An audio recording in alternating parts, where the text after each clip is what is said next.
All right, it's time to get started. I'm going to call this special meeting of the Lawton City Council to order. Please call the roll. Hooten. Here. Epps. Here. Brown. Here. Demery. Here. Hampton. Here. Uyghur. Present. Williams. Present. Warren. And a quorum is established. And that brings up the consent agenda. The following items are considered to be routine by the City Council will be enacted with one motion.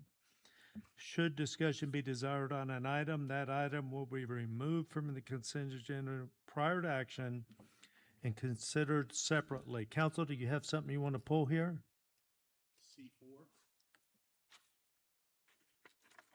C4. Okay, pull item 4. Other than that, I have a motion to approve consent agenda. Motion to approve consent agenda with the exception of item 4. Do we have a second? We do have a second. Please vote.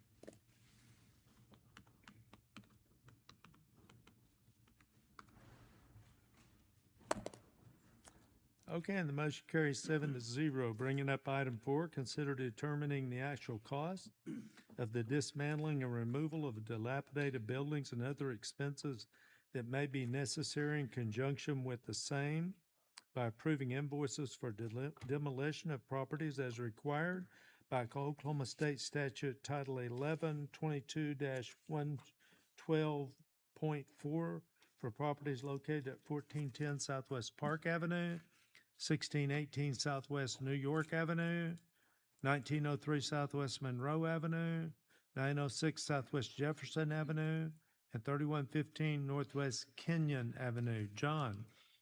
Yes, sir. This is after the demolition of the property has occurred, and we receive all the tipping fees from the landfill. This is what we put on to the council for the total demolition costs. So this consists of the tipping fees. This consists of the abatement, demolition fees as well from the contractor, and also the filing fees. Any questions? Yeah. Yes. Yes, Mayor.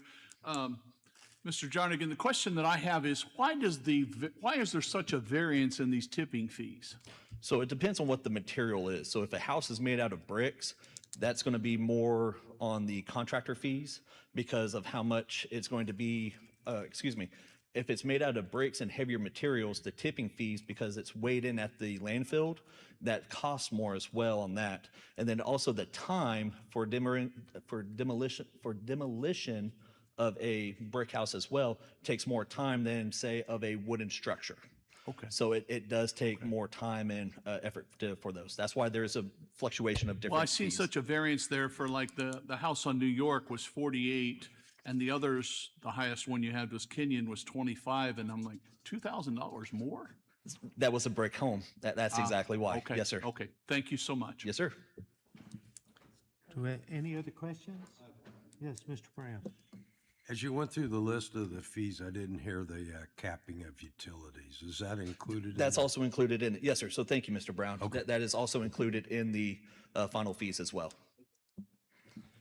Do we have, Mr. Hooten? Yeah, one quick question. What is a tipping fee? The tipping landfill fees. Oh, okay. Yes, sir. We call them tipping fees. So All right. I don't know why. That was just been a lingo since I've been there. So that's what we call it. Tipping. We tip it up. Yep. Do we have a motion for approval? Motion. We do have a motion and a second. Who made the second? Okay. Please vote.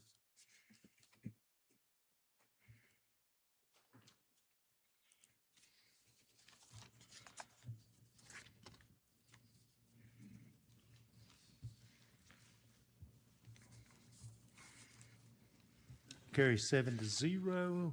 Unfinished business, consider adopting a resolution declaring the structures located at 1112 Southwest Dr. Charles W. Whitlow Avenue to be dilapidated pursuant to Division 651 Lawton City Code, ordering the owner to abate the nuisance, authorizing summary abatement, and authorizing the city attorney to commence legal action in district court to abate the nuisance. John. 1112 Southwest, Mayor Council, 1112 Southwest Dr. Charles Whitlow Avenue. Property came to council on 5/12/2026. Staff recommendation is for no action to be taken. As you can see in the photos right here, new windows, new siding, new roof, new doors, and new trim. Any questions? Is everybody good with no action? Okay, we'll move on to item 6. Consider request from the property owner for additional time to remodel the structure located at 1006 Southwest 6th Street per section 611108, paragraph D of Lawton City Code 2025, which states after 180 days, the property will go back to city council for specific authorization by the council. John. Mayor Council, 1006 Southwest 6th Street. Staff recommendation is to deny the 100-day extension. The structure has had inactive water and sewer since 1/18 of 2017. This property came to council on 1/13 of 26. Staff has spoken to the property owner, and they have admitted that no work has been done to the structure since then. The structure, as you can see in the after and the before photos when I brought this originally, that there is damaged roofing, damaged siding, broken windows, and missing windows and doors. Any questions?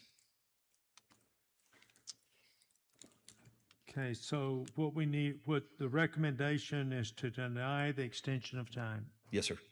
And this is Ward 5. Councilman? I make a motion to deny on this item. We have a motion and a second to deny. Please vote.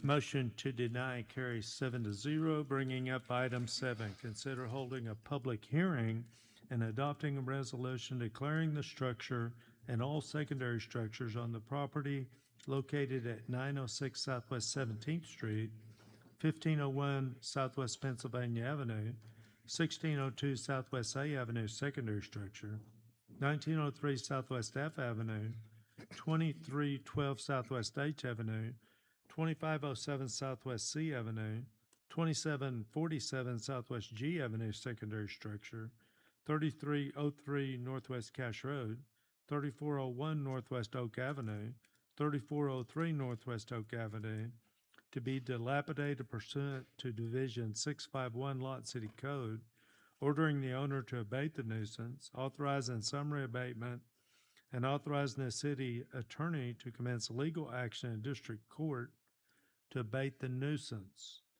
All right, John, we're going to start with 2312 Southwest H Avenue. And by the way, when I call your address, please go ahead and start making your way forward, okay? Mayor Council, 2312 Southwest H Avenue, inactive water and sewer since 11/23/2013. As you can see right here, the structure has no walls and is in danger of collapsing on the property. The owner has started the demolition process without a permit.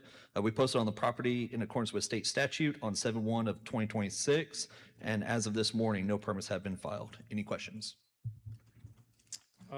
Seeing no questions, I will open the public hearing. Anybody wishing to speak on this item, please come forward at this time. Yes, sir, and I'll need your name and address, please. My name is Gerald Leach. I live, my current address or this address? Your home address. My home address is 505 Northwest 5th Street, Lawton, Oklahoma, 73507. Okay, and what do you have to tell us? I'll just let you know that, like you said, I'm fixing that, or not fixing it up, but I'm cleaning it up, and I got all that top part is all done. All that's left is the floor and the frames, all I have left. So, you know, I'm almost finished. I'm working on it the best I can. Kind of self-demo. Yeah, me and my Doing friends. it yourself? Yeah, I work full time, so I'm just doing it after work. Okay, so John, is a demo permit required if he demos it himself? Yes, sir, a demo permit is still required for it. Okay, you've, obviously, he's notified of that. What is your recommendation on this?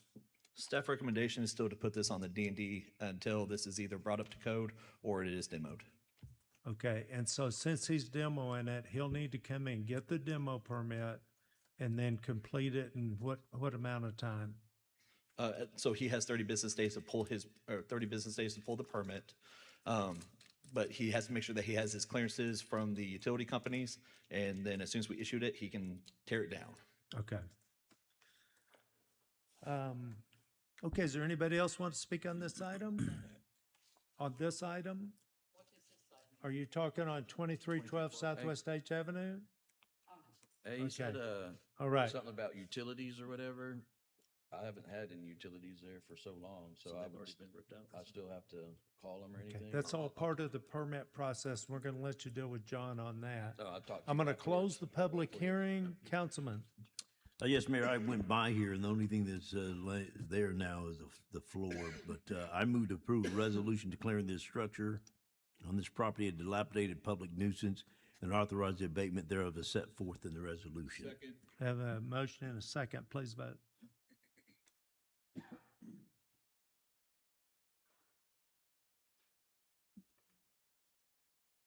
Motion carries 7-0. That brings up 2747 Southwest G Avenue, secondary structure. John? 2747 Southwest G Avenue, secondary structure. The property does have an active water count. This structure does have damaged siding, damaged roofing, broken trim, broken windows and doors. We posted on the property on 7/1 of 26 in accordance with state statute. As of this morning, no permits have been filed. Any questions? Seeing none, I'll open the public hearing on 2747 Southwest G Avenue. Anyone wishing to speak on this item, please come forward at this time. Okay. Member, you want to speak on I want to 2747? speak on it. Okay, yes. and I'll need your name and address, please. My name is Bernice Fisher, and my address is 513 Northwest Dearborn. Okay, and thank you. What do you have to tell us, ma'am? This property, I'm just shocked at these pictures. I didn't see these pictures. All I saw was the Zillow picture, which shows the front of it. So it must be that garage back there that looks so horrible. The property is in, ownership is in dispute. I'm speaking for myself and for Manuel Campos. Manuel bought the house from Frank and Virginia Crispin in 2022. And he was to pay $20,000 for it. So over 3 years, he paid $18,000 and rented it. And he couldn't get a firm commitment from the owners, Frank and Virginia, to transfer it over to him legally. So last week, I sent a message. I wrote up a purchase agreement and a disclosure agreement that I sent to, a disclosure authorization that I sent to U.S. Bank to see what was remaining on the loan. And there's $9,300 remaining on the loan. He's already paid 18, so. Okay, really, this property dispute is not the matter before us. What's the matter before us is the public safety of the secondary structure, ma'am. I know, but they don't want to repair it, and we do want to repair it. So what's going to happen is I'm going. You want to repair what we're looking at here in these pictures? I've repaired worse than that. Okay. Well, here's the way, let me tell you the way it'll work, because I can tell you from the pictures, there's just a 99% chance this council's going to put it on the D&D. Not the primary structure, just the secondary structure. And then you'll have 30 business days or 6 weeks, assuming they do put it on the D&D, to get a permit and start your work, okay? Okay. All right. So there's no, I mean, I wanted to get an extension today if I could, because we are, entering escrow this week. Of course, on the property. I just run the meeting, and so we'll have to see what the council will do, okay? Council, do you have any questions? Who's counsel? I've got a question. Okay, I have talking points, that it doesn't matter because, I have a signed purchase agreement from them, and we are entering escrow. You know, the question is, I don't want you to tear it down because, I mean, Manuel can tear it down himself. I know we have to get permits Yeah, for it. ma'am, we're not tearing it down.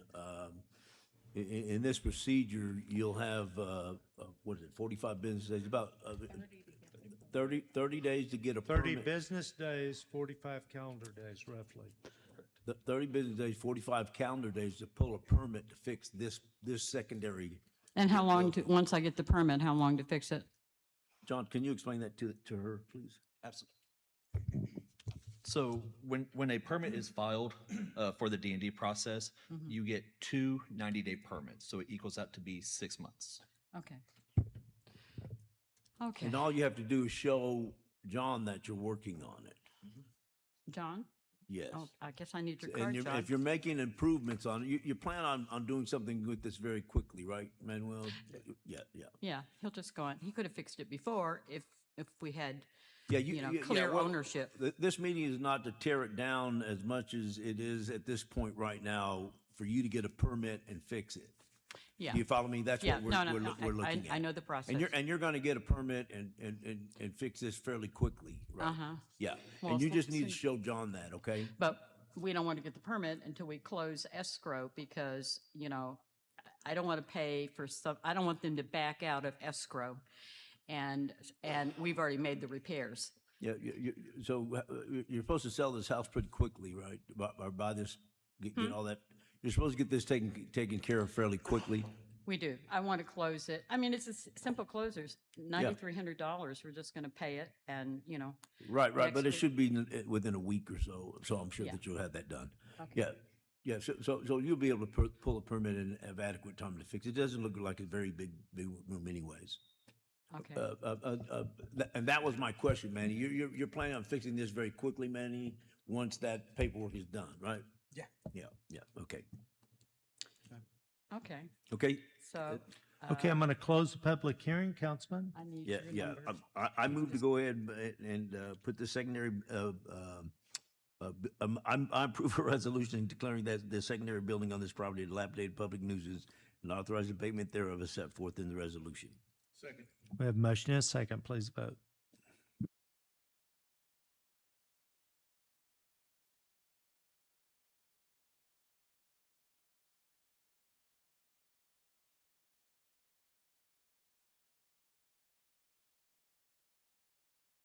Motion carries 7-0. Bringing up 3303 Northwest Cash Road. John. 3303 Northwest Cache Road, inactive water and sewer since 3/9 of 2026. The fire date is undetermined. This structure has damaged roofing, damaged siding, broken windows and doors, and smoke damage throughout the property. We posted on the property on 7/1/2026 in accordance with state statute. As of this morning, no permits have been filed. The property owner has contacted us, and they actually have a contract to sell this property. Yes, sir. And they're here. Okay, I'm going to open the public hearing on 3303 Northwest Cache Road.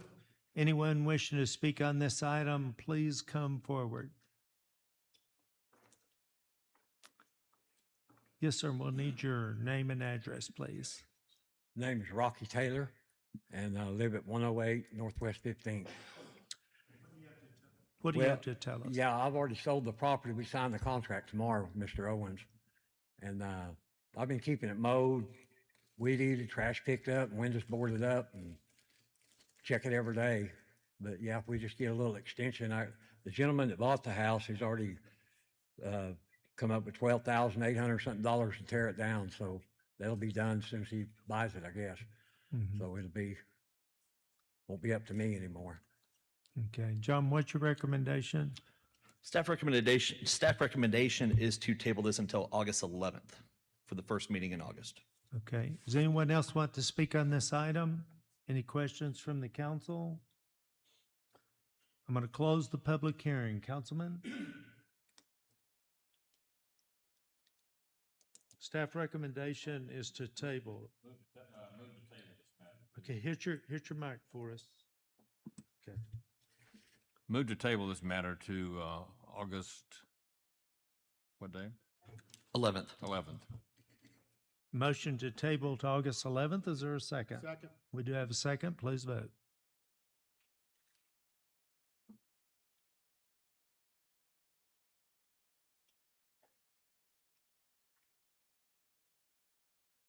Motion carries 7-0. Thanks, sir. Bringing up 3401 Northwest Oak Avenue. John. 3401 Northwest Oak Avenue does have a new account that was established on 7/8 of 2026 for water and sewer. There is a fire date on this structure for 6/14 of 2024. The structure had a fire in the kitchen area. We've received complaints of vagrants with broken doors and windows on this property. We posted on the property on 7/1 of 2026 in accordance with state statute. As of this morning, no permits have been filed. The property does also have a contract to sell, and staff is requesting that this be tabled until August 11th. Any questions? Okay, staff recommendation is tabled to August the 11th. I'm going to open the public hearing. Anybody wishing to speak on this item, please come forward.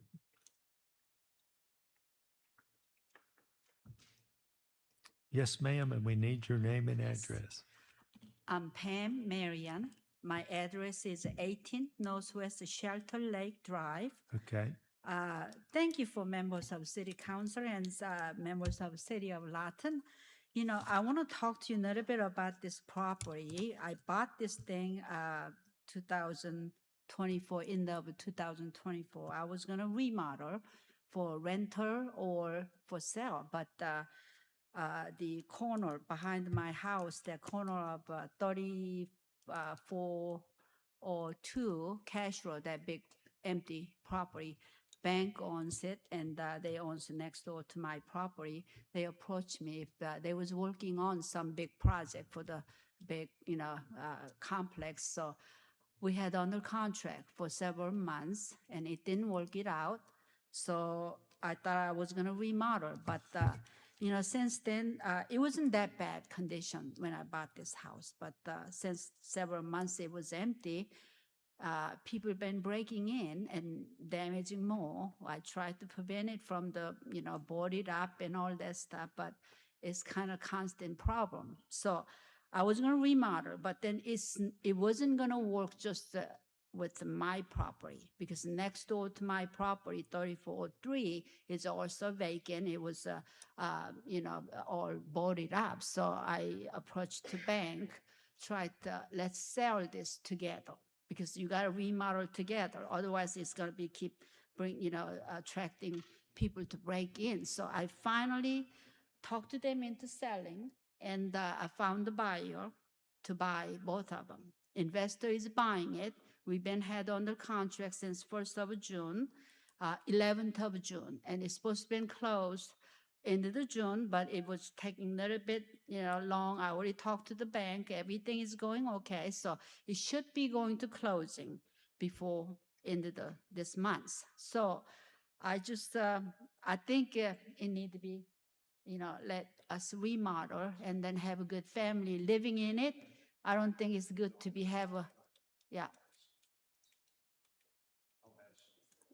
I don't think it's good to be demolished. It's a good neighborhood, and it's going to have a beautiful home.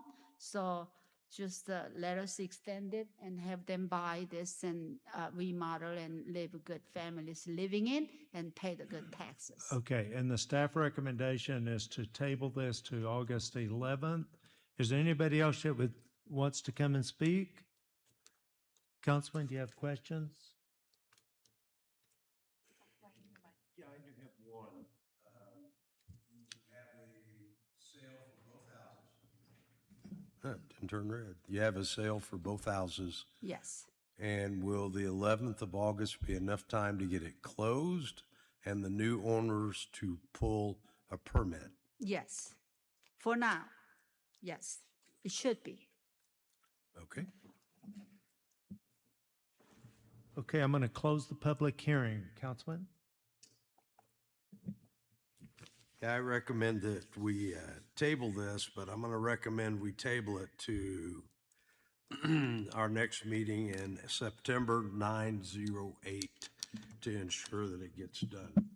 That gives us enough time to get the closing done and get permits pulled for the new owner and see where we're headed on that.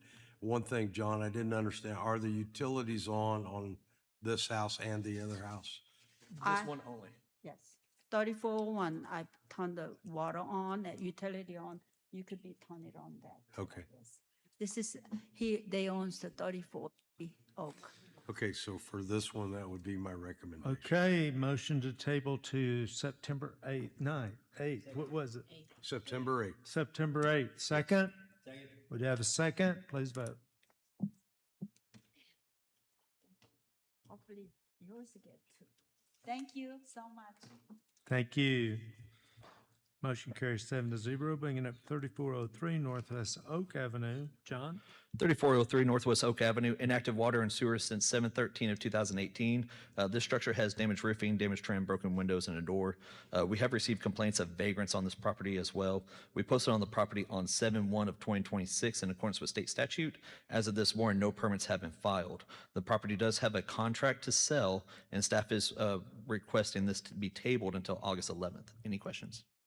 Seeing none, I'm open the public hearing. Anybody wishing to speak on this item, please come forward at this time. Yes, sir, we need your name and address. Good afternoon. My name is Brett Moody. I'm at 3328 Northeast Brentwood Drive. And I'm just confirming that this property is indeed under contract for July 31st to a reputable contractor that will fix up the home and bring it to good condition.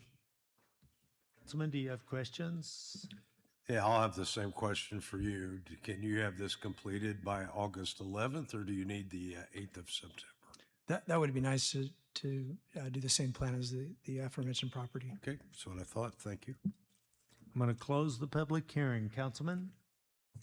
Yeah, I moved to table this till the 8th of September. Do we have a second? Motion to table to September 8th. Please vote.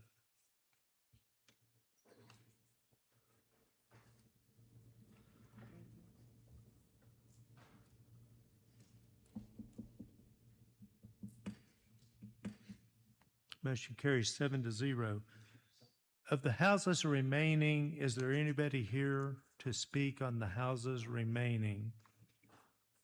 Thank you, guys. Here's one, John. Find out their address.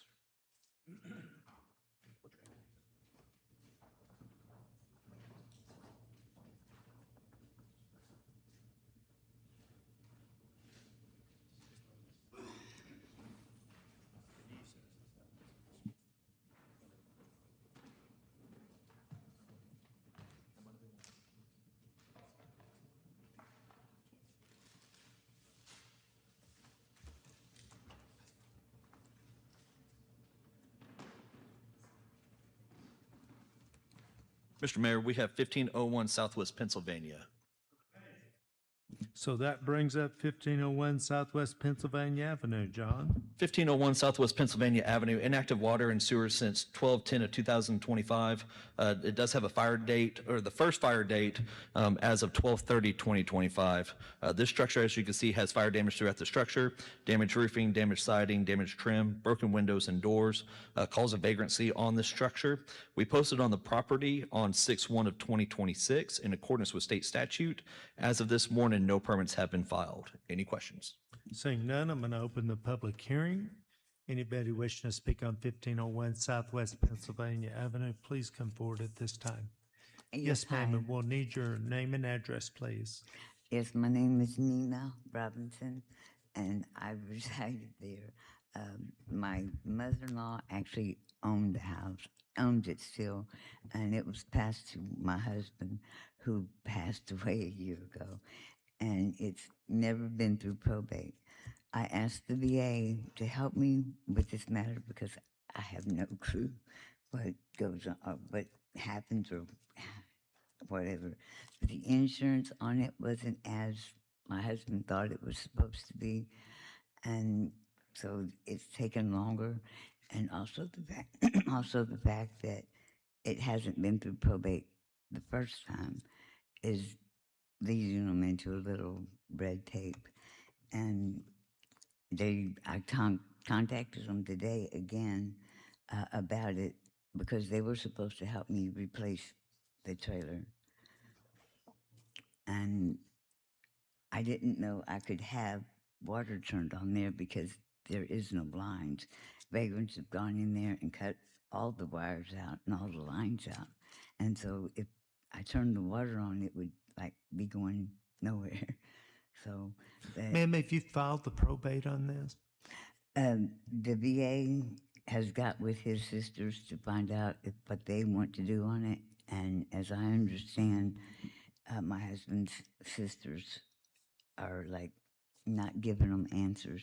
So I don't know what their choice is. She's telling me that even though I was his wife, and state law says that I do have a say-so in the matter, and I did live there, and we have lived there since before his mother passed away. I'm really confused at what to do about it, and the VA is handling it for me. Dr. Sherry is the one who's helping me with it, and he's Why don't you let us think through this just a minute with the attorney, okay? okay. Give us just a minute.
Okay, ma'am, thank you for coming. Is there anybody else that would like to come on this item? Okay, I'm going to close the public hearing. Councilwoman? Move to table this matter to the 8th of September, 2026. Did I hear a second? Second. Second, please vote.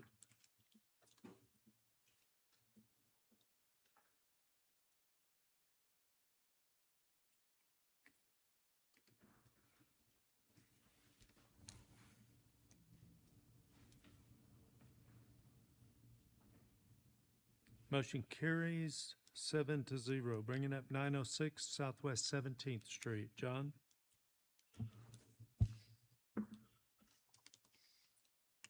There we go. Okay. 906 Southwest 17th Street, inactive water and sewer since 4/8 of 2015. The structure has damaged roofing, damaged siding, broken trim, broken windows. We posted on the property on 7/1 of 2026 in accordance with state statute. As of this morning, a demo permit has been applied for and is waiting for fees due. So that means that they've already had their clearances. They're just waiting for the contractor to come in, pick it up to get this house onto the ground. So Any questions? What do you recommend? My recommendation is still to put it on the D&D to make sure that this house does get demoed or until it's remodeled to code. Okay, I'm going to open the public hearing on 906 Southwest 17th Street. Anyone wishing to speak on this item, please come forward. Seeing none, I'm going to close the public hearing. Councilman? Mayor, I approve a resolution declaring the structures on this property a dilapidated public nuisance and authorize the abatement thereof as set forth in the resolution. Would you have a second? Please vote.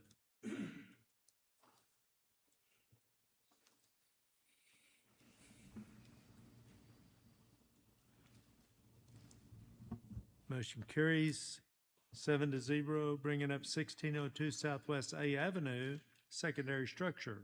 John? 1602 Southwest A Avenue, secondary structure. The main structure does have an active water count on it. This structure has damaged roofing, damaged siding, broken trim, and broken doors and windows. We posted on the property on 7/1 of 2026 in accordance with state statute. As of this morning, no permits have been filed. Any questions? Seeing none, I'm going to open the public hearing. Anybody wishing to speak on 1602 Southwest A Avenue, secondary structure, please come forward at this time. Seeing none, I'm going to close the public hearing. Councilman? Yes, Mayor, I move to approve a resolution declaring the structures on this property dilapidated public nuisance and authorize abatement thereof as set forth by the resolution. Do you have a motion and a second? Please vote.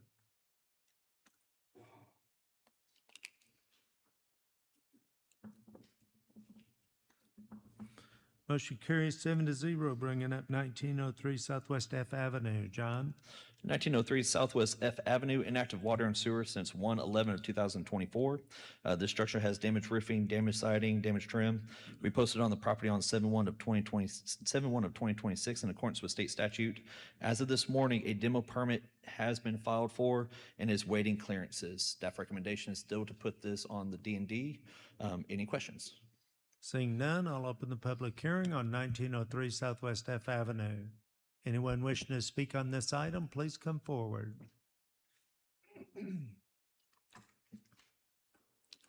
Seeing none, I will close the public hearing. Councilman?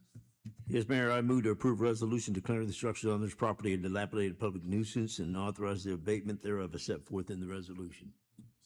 Would you have a motion and a second? Please vote.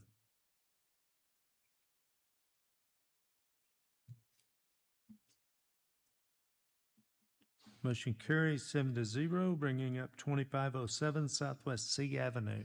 John? 2507 Southwest C Avenue, inactive water and sewer since 5/20/2026. This structure has damaged siding, damaged trim. We've received multiple complaints of vagrants on this property. There is a secondary structure on the property as well. We posted on the property on 7/1 of 2026 in accordance with state statute. As of this morning, no permits have been filed. Any questions? Seeing none, I'll open the public hearing. Anybody wishing to speak on this item, please come forward. Seeing none, I will close the public hearing. Councilman? I make a motion to approve a resolution declaring the structure and structures on the property a dilapidated public nuisance and authorize the abatement thereof as set forth in the resolution. We have a motion and a second. Please vote.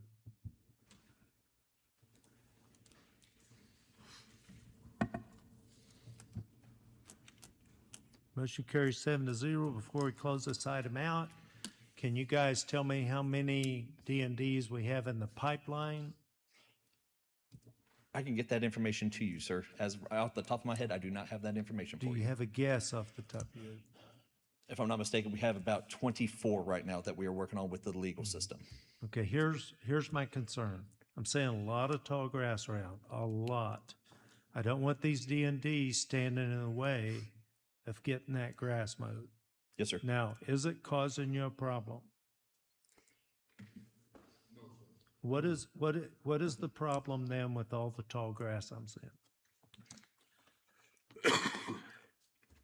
The issue right now we're having with the tall grass and weeds in correlation with the weather is some of the contracting and being able to move the paperwork to get the contractors involved in it sooner, sir. Have we got a solution for that? Yes. Because it seems to be an annual thing, and as much as we plan and promise, it doesn't seem like we're Yes, sir. getting there. We move staff around to ensure that we can process the paperwork faster is what we're doing. Okay, well, I'm going to tell you for my part, if you need to put off some D&Ds to get the Yes, sir. place cleaned up, then we need to get it done, in my opinion. Council's probably in agreement with that. Yes, sir. All right? Yes, sir. All right, thank you. Can I have a motion for adjournment? I got them all, didn't I, John? Okay, we have a motion and a motion and a second. Please call the roll. Hooten. Yes. Epps. Yes. Brown. Yes. Demery. Hampton. Weiger. Williams. Yes. We're adjourned. Great. Too much fun.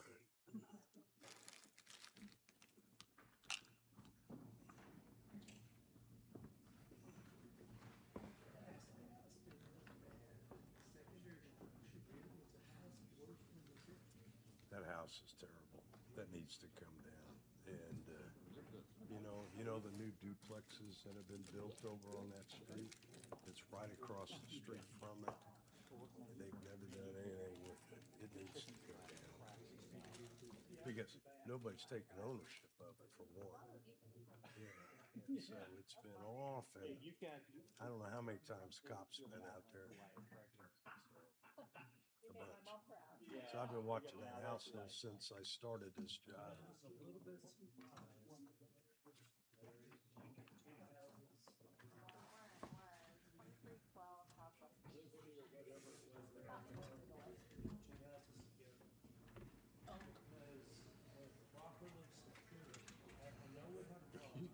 Looking very thoughtful there. I was in a deep thought. Okay, well, don't let me interrupt deep thoughts. I don't do deep thoughts. That can go with it. If you ever run out of time, I probably should have been out there. I've been warning a long time.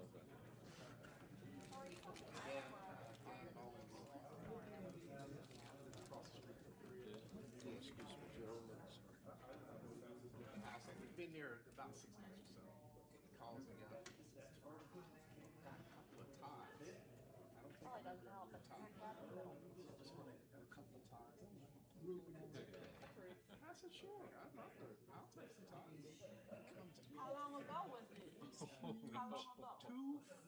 I mean, they're not like little long, no, big department store bags. You had to find something.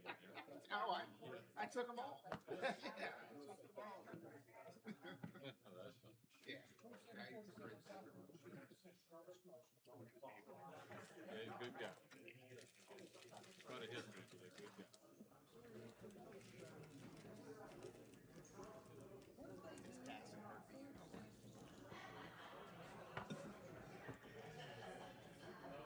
We're all on that train. We are. But at some point, I don't know to stop. It's coming.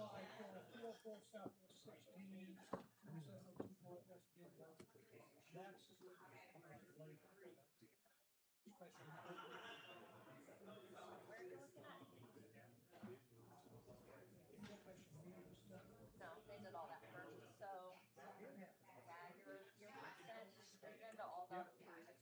And then your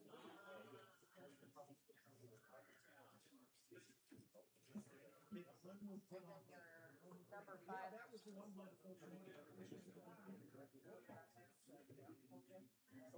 Number 5 on unfinished business, they took no action on that one. Yes, sir. They said they were making progress on it. It is. Yeah.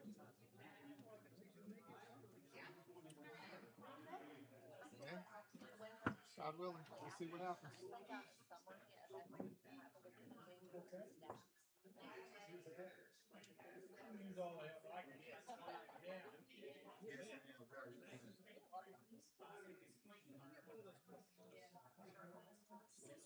Test, test, 1, 2.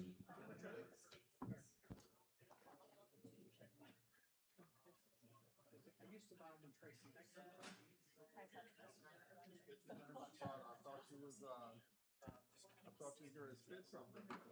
No, I ain't gonna do y'all like that. Not today. I ain't gonna do you like that. Got a long night. I'm spirited tonight. Okay. Yes, sir. Yes, sir. You might talk me into it.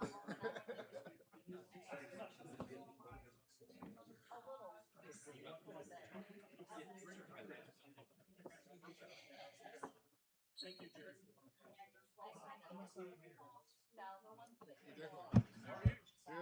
Everything going well? Is it Rotary Thursday, I see? Yes, I will be there. Yes. Good, good.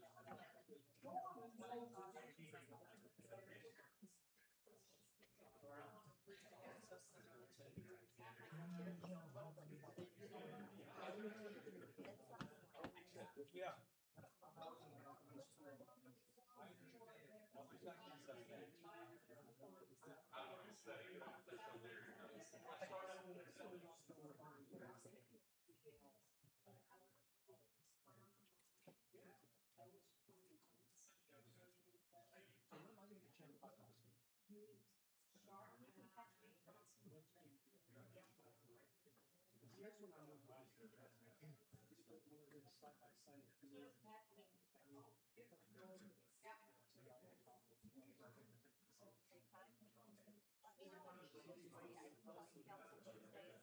Wednesday after council, Monday before council, local value.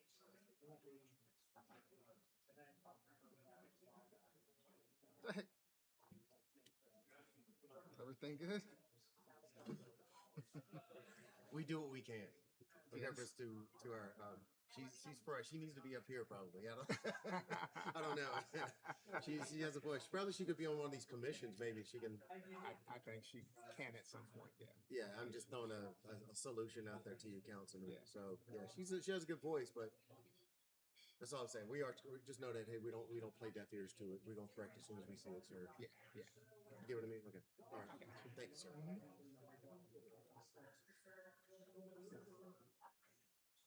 I think I partially know what she does, and she probably partially knows what I do. We would like to know each other, so.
Okay, it's time to get started. I'm going to call this special meeting of the Lawton Transit Trust Authority to order. Please call the roll. Hooten. Epps. Brown. Demery. Hampton. Uyghur. Williams. Present. Warren. Quorum is established. Bringing up business item number 1, consider issuing a request for proposals for a consultant to provide management services for the Lawton Area Transit System and select a committee to review the proposals. Christie. Good evening, Mayor, Council. It's that time again. Our management contract with HTG is set to expire later on this year. And so tonight we're asking to approve the RFP, and we'll get that out for consultant companies to provide us proposals so we can then start the review process. We did this last time in 2019, so it's been a few years. Back then, there was a committee who reviewed the proposals, and so last time we only ended up, I think, with one proposal, so that review was fairly easy. But in anticipation of receiving multiple proposals, we would ask that council designate a few people to help staff review these proposals once they come in. Okay, define few. 2 I or would 3? say 2 to 3. 2 to 3, okay. Okay, council, questions or volunteers? So we're gonna build the transit terminal pretty soon then, right? To be determined, but yes, hopefully. Yeah. I've been waiting on this for some time. I think that the plans and everything will be fantastic. So, yay is all I gotta say. Yep. And So- that is a separate project outside of this management. Okay, so we need 2 would be things. Somebody to make a motion for approval and give us 3 names from the council. And so let's go with volunteers first. Who wants to volunteer? We got 1, 2, Mr. Hooten, Mr. Brown. Need 1 more. Okay, Tiffany. All right, now if you'll make the motion and include the volunteers. I move to approve with the 3 volunteers that spoke forward. I'm sorry. I'm sorry. Thank you. My attorney's here with me. She is helping me here. I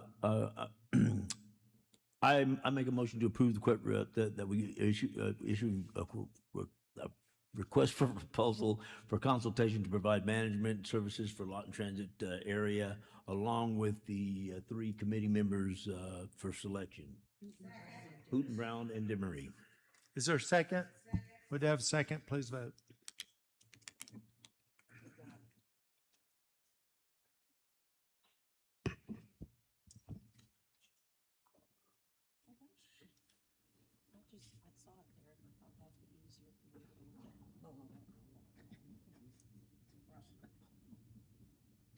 Motion carries 8-0. A motion for adjournment? So moved.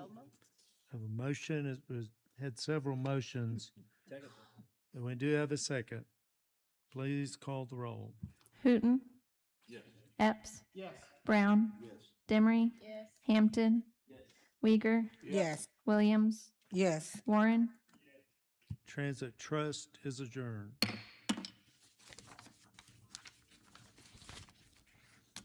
At this time, I'm going to call,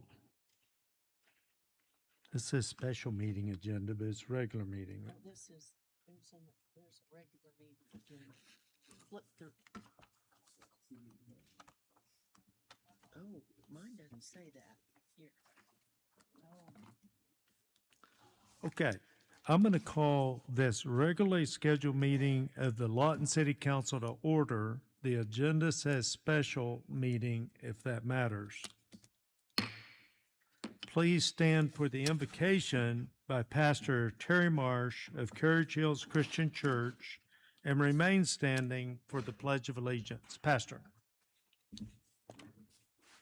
Let's pray together. Father, tonight we know that those of us who are believers the number of people that are evil and wicked. And you've asked us through the Apostle Paul's writing in the Galatian letter to let your spirit work in us. We want him to do things that we like, but instead, Paul's list included that we should, instead of our own wants and our own wishes, we let your spirit create in us love for others, joy that would be infectious, patience, kindness, goodness, compassion, gentleness, and more. And it's not a smorgasbord to pick from. You want us to let your spirit produce in us all 9 of these traits. Tonight we pray that. And we pray that for those who are here tonight that would make a difference in this meeting and a difference in our city. And we'll give you all the credit and glory for it in Jesus' name. Amen. Amen. I pledge allegiance to the flag of the United States of America and to the republic for which it stands, one nation, under God, indivisible, with liberty and justice for all. Right, thank you, Pastor. Great prayer. Thank you. Please call the roll. Hooten. Epps. Brown. Demery. Hampton. Uyghur. Williams. Present. Warren. Your quorum is established. Item number 1, employee recognition, firefighters. You guys come on down. Come on down.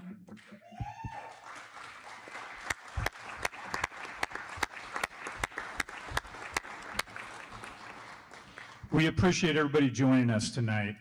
Come on, guys. Let me get like half of you on one side of me, half on the other. Chief Williams, you come on up here too. I think that probably just about every city council meeting we could recognize our police and fire for something amazing that they've done in the community. And today is certainly no different. But on June 15th, Lawton Fire Department, Fire Station number 4, received a call for a structurally compromised structure. And then they responded, they got out there, they assessed the situation, and they were immediately able to tell that there was a construction worker trapped in the first floor of the structure. The second floor had completely caved in and he was trapped in there.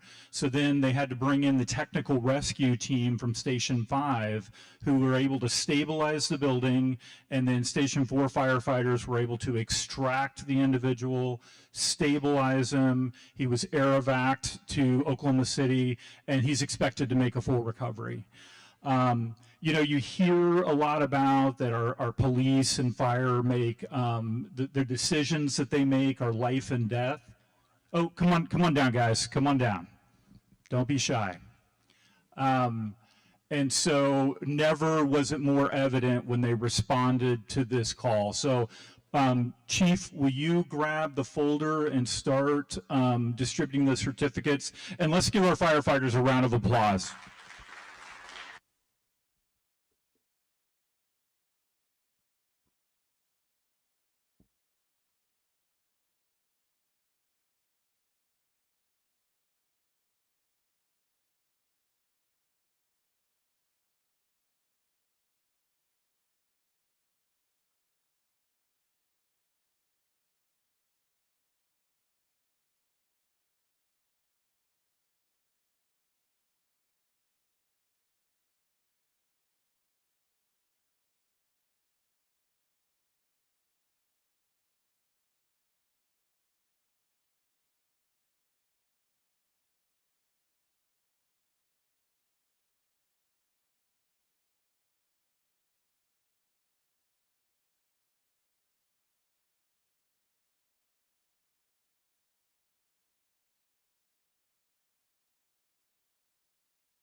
Okay, and that brings up item 2, receive a presentation regarding the FY26 annual financial report for the Lawton Urban Renewal Authority, LURA. Christie.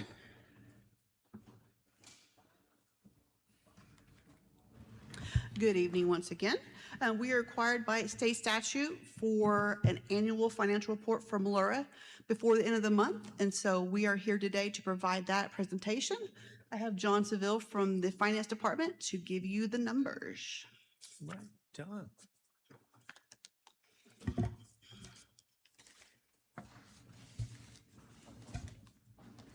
Thank you, Christy.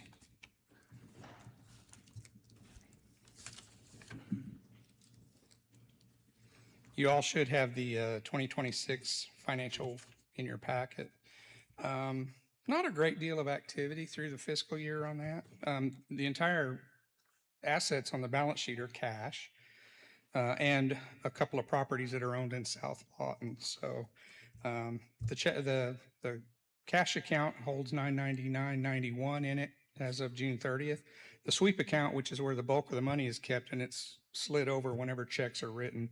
So it sits at 536,006.03. And then again, the fixed assets is 2 properties on South Lawton, $1,900 each. I believe that's at the northeast corner of Southwest 14th and Georgia Avenue. So that is the assets. We have no liabilities, no receivables as well. So that scoots us down to the equity section of the balance sheet, or the fund section. The unrestricted fund balance is $563,625.77. The expenditures were $42,013.52. The revenues were $19,193.69. That nets out to a loss for the year of $22,819.83, which gives us the balancing side of the balance sheet of $548,05.94. So moving on down to the expenses, the revenue and expenses. The revenue that we took in, again, was the $19,193.69. That was exclusively interest that was earned through the sweep account predominantly. We get very little interest through the cash account. And then for expenses, the rental publication, $33.59. That was for I believe that was an ad for a meeting notice.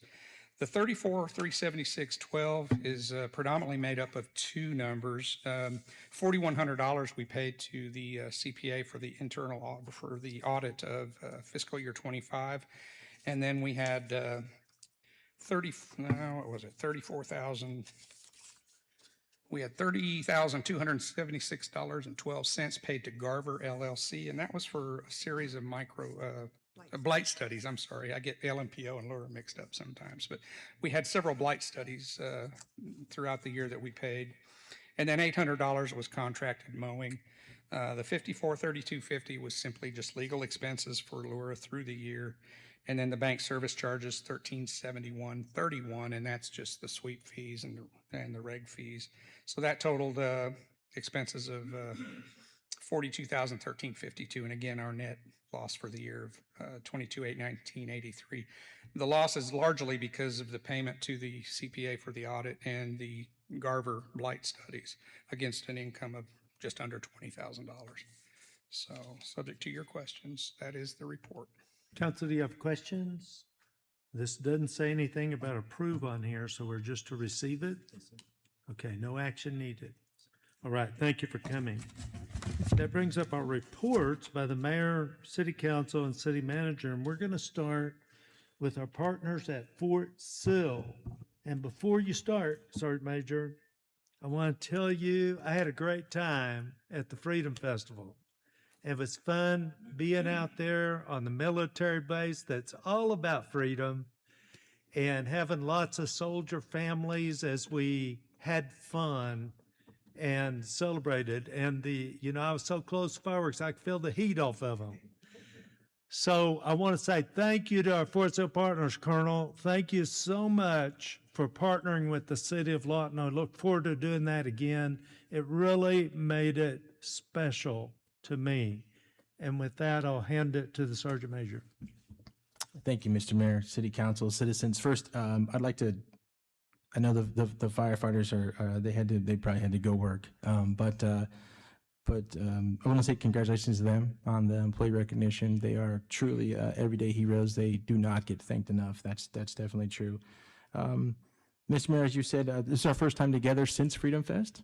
And from the, I know a lot in Fort Sill community, from the Fort Sill side, everyone who attended and was part of the Freedom Fest, we would like to give a huge heartfelt thank you to all of you for their event. It was fantastic.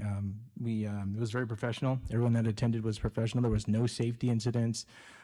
It was fun. All the children were out running around, and the drone/fireworks show was probably one of the best I've ever seen in my life, and I've been to a lot of them. So thank you all. It was an incredible event, and we look forward to the future, whatever that may hold.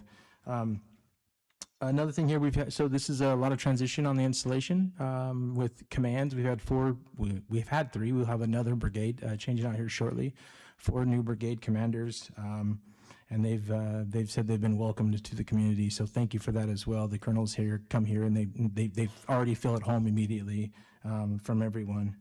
Also on the installation, we have this weird situation we're in right now where we're trying to have our children enjoy the rest of the summer. While also getting ready to go back to school. So I know August 13th, school starts again, so we're starting to get into the back to school mode on the installation, but still, the kids are like, I still almost got a month to play. So we're working on that transition, but again, to everyone, thank you so much for everything. We appreciate it. Just to tag onto that just a little bit, I thought about this the other day when I was driving around town. It's time to start practicing for school zones. Very difficult to remember those right away when school starts. So if you can possibly do it, start paying attention to those right now.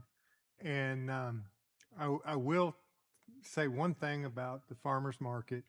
I'll leave most of it to my friend down the aisle, but there's just not a whole lot of places in Southwest Oklahoma where you can go and get kimchi and rye bread and Kobe bacon all in one place. And if you haven't been, you need to go.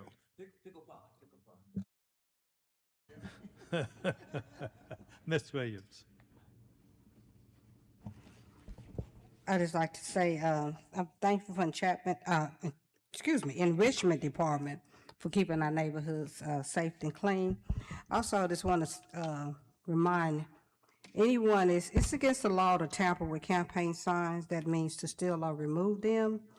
Only person that should be removing them are the candidate themselves. And I'm thankful for the Freedom Festival. It was very, very nice. That's all I have. Thank you. Okay. Bob Weeger. Thank you, Mayor.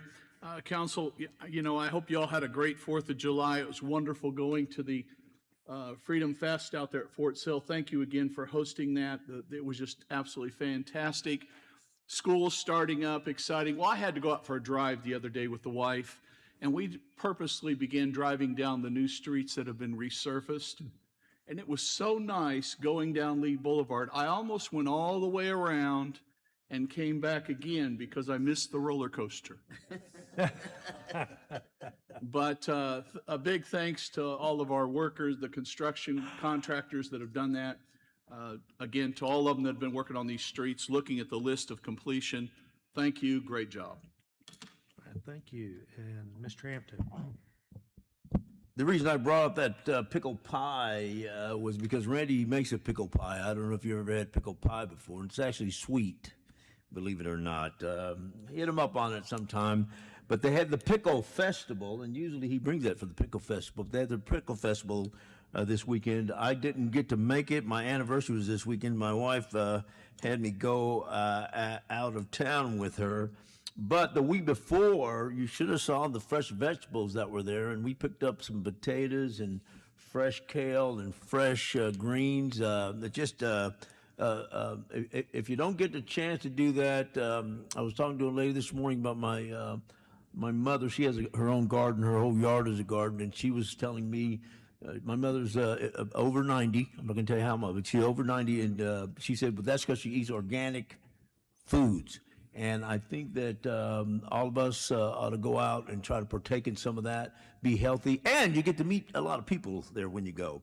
I do want to mention one last thing, and that's as sweltering hot as it is, it's fantastic to have that new aquatic center over there. I drive by there all the time, and it's just packed over there. That's really a wonderful place for the kids to be. And I want to do a special shout out from the wading pools in my ward to Larry Parks and his team.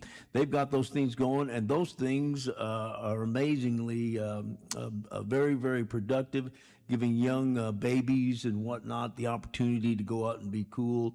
And you've beautified them. They look fantastic, so they actually are very nice in the neighborhood. Thank you, Mayor.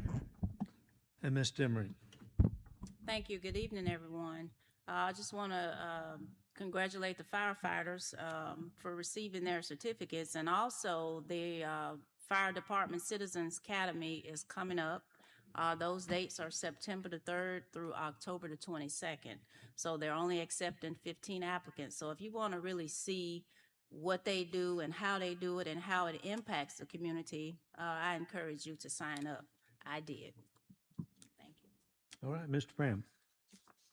I have two quick things. One, if you all don't know that Cameron is in Ward 3, along with the reconditioned 38th Street.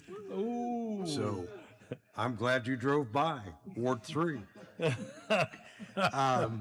Also, congrats to Dr. Jennifer Ellis for being named the permanent dean of the Mahone School of Business at Cameron. And second, I'd like to just thank the code enforcement officer and Officer Matt that took care of a small problem in my neighborhood. And the hottest day we've had, they went out and took a bunch of furniture behind one of my elderly constituents and got rid of the trash for her. So kudos to all of them. Thank you. Mr. Epps. I just have a few things. One, first and foremost, I want to give my condolences to Pastor Cross family. He was the vice president of the Lawton Military Alliance who passed away last week. So I give my condolences to that family in that church. Second, I'm sure most people know, but in case you haven't noticed, Rogers Lane is open. You can now get to the east side 2 different ways. So thank the city staff for that. You guys did that a lot faster than anticipated. Second, I would like to let some of the residents know that in Ward 2, there is a new, this will be our second one, our new neighborhood watch. So we have one in Mission Village, and now we have one that's standing up in Liberty Heights. Their first meeting will be on the 20th at 6:30. Please join us. And then 2 last things. One, Lawton birthday celebration is coming up, and it'll be the grand opening since the remodeling of the McMahon Auditorium on the 8th of August. So please mark your calendars that Saturday. And then it looks like it's time for Lawton Philharmonic again, August 15th. So there are things to do here in Lawton. Mr. Hooten. Mr. Mayor, Council, all quiet in Ward 1, at least for right now, anyway. All right. All right. Thank you very much. And that, before we go to the consent agenda, we're going to go to the addendum agenda. Receive a report from the Salvation Army regarding its strategic plan to address chronic homelessness, including program results and public safety concerns, and take action as deemed necessary. Captain Brindley, good to have you, sir. The mic is yours. Well, thank you, City Council, for having me here again and giving me this opportunity to speak on homelessness. Thank you, Mayor. Thank you, City Council. John, Mr. Allen Hampton, sir, how you doing? So there's a few things that I want to go over as I talk about homelessness. I'd like to be able to do a 1-hour seminar right now, but that's not going to happen. But there is some things that I have to read and some things that I have to educate everybody on and address right now. And as I do that, before I get into the homeless thing, I wanted to hand out Lawton area service providers that are all available here in Lawton. And I brought a copy for each and every one of you to have. If I could turn that in to you. Maybe somebody pass it out.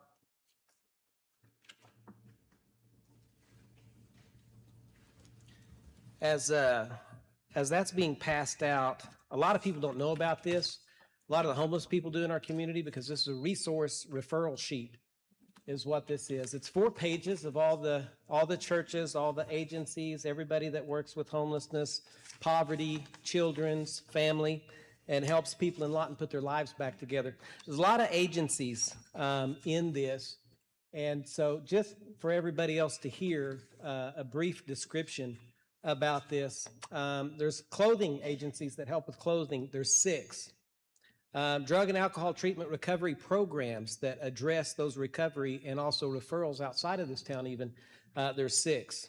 Employment opportunities for people, there's 6. Financial utility assistance, also done by the Salvation Army, there's 7. Food assistance for people that are hungry, there is 19 agencies that provide food for people in case they need food. A lot of food. Health resources, there's 7 agencies that provide health resources. Housing resources, there is 11 in Lawton. Infant and pregnancy resources, 2. Legal services for people that need help with legal services, there's 1. Mental health services, there's 7. Showers, there's 1, getting ready to be 2. So veteran resources, there's 4 veteran resources on the back page. These are all people that collaborate together, that work together in helping putting people's lives back together. Now, as I talk about collaboration, I want to tell you there's one-time collaboration. That's when we get all these agencies together and we decide to have a meeting between their leaderships. Then there's real-time collaboration. That's when all of our employees and all the people that work inside these programs, they all work together, calling one another to put their lives back together. Let me give you an example of what that looks like. Me as a leader, sometimes I'll have a collaboration meeting and I'll learn something new, and I'll go back and I'll tell my social service lady, hey, guess what I just found out? Did you know?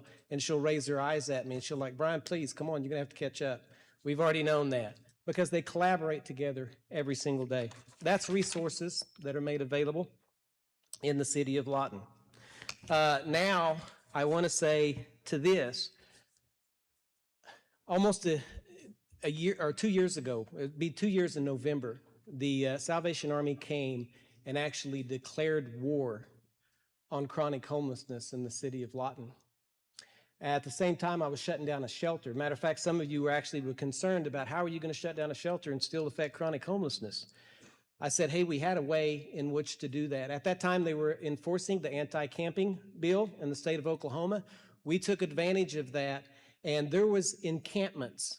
There were tent cities all over Lawton, if you'll remember, just a year and a half ago, all over Lawton. We decided to bring them all in one location and that we were going to process people. We were going to help people. Salvation Army had a belief that through stewardship, relationship, and control, accountability, that we would be able to pull resources together, get this community together, and we were able to affect chronic homelessness.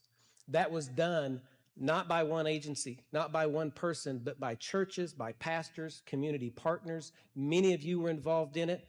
I've had some of you actually bring homeless people to the Salvation Army. I remember that.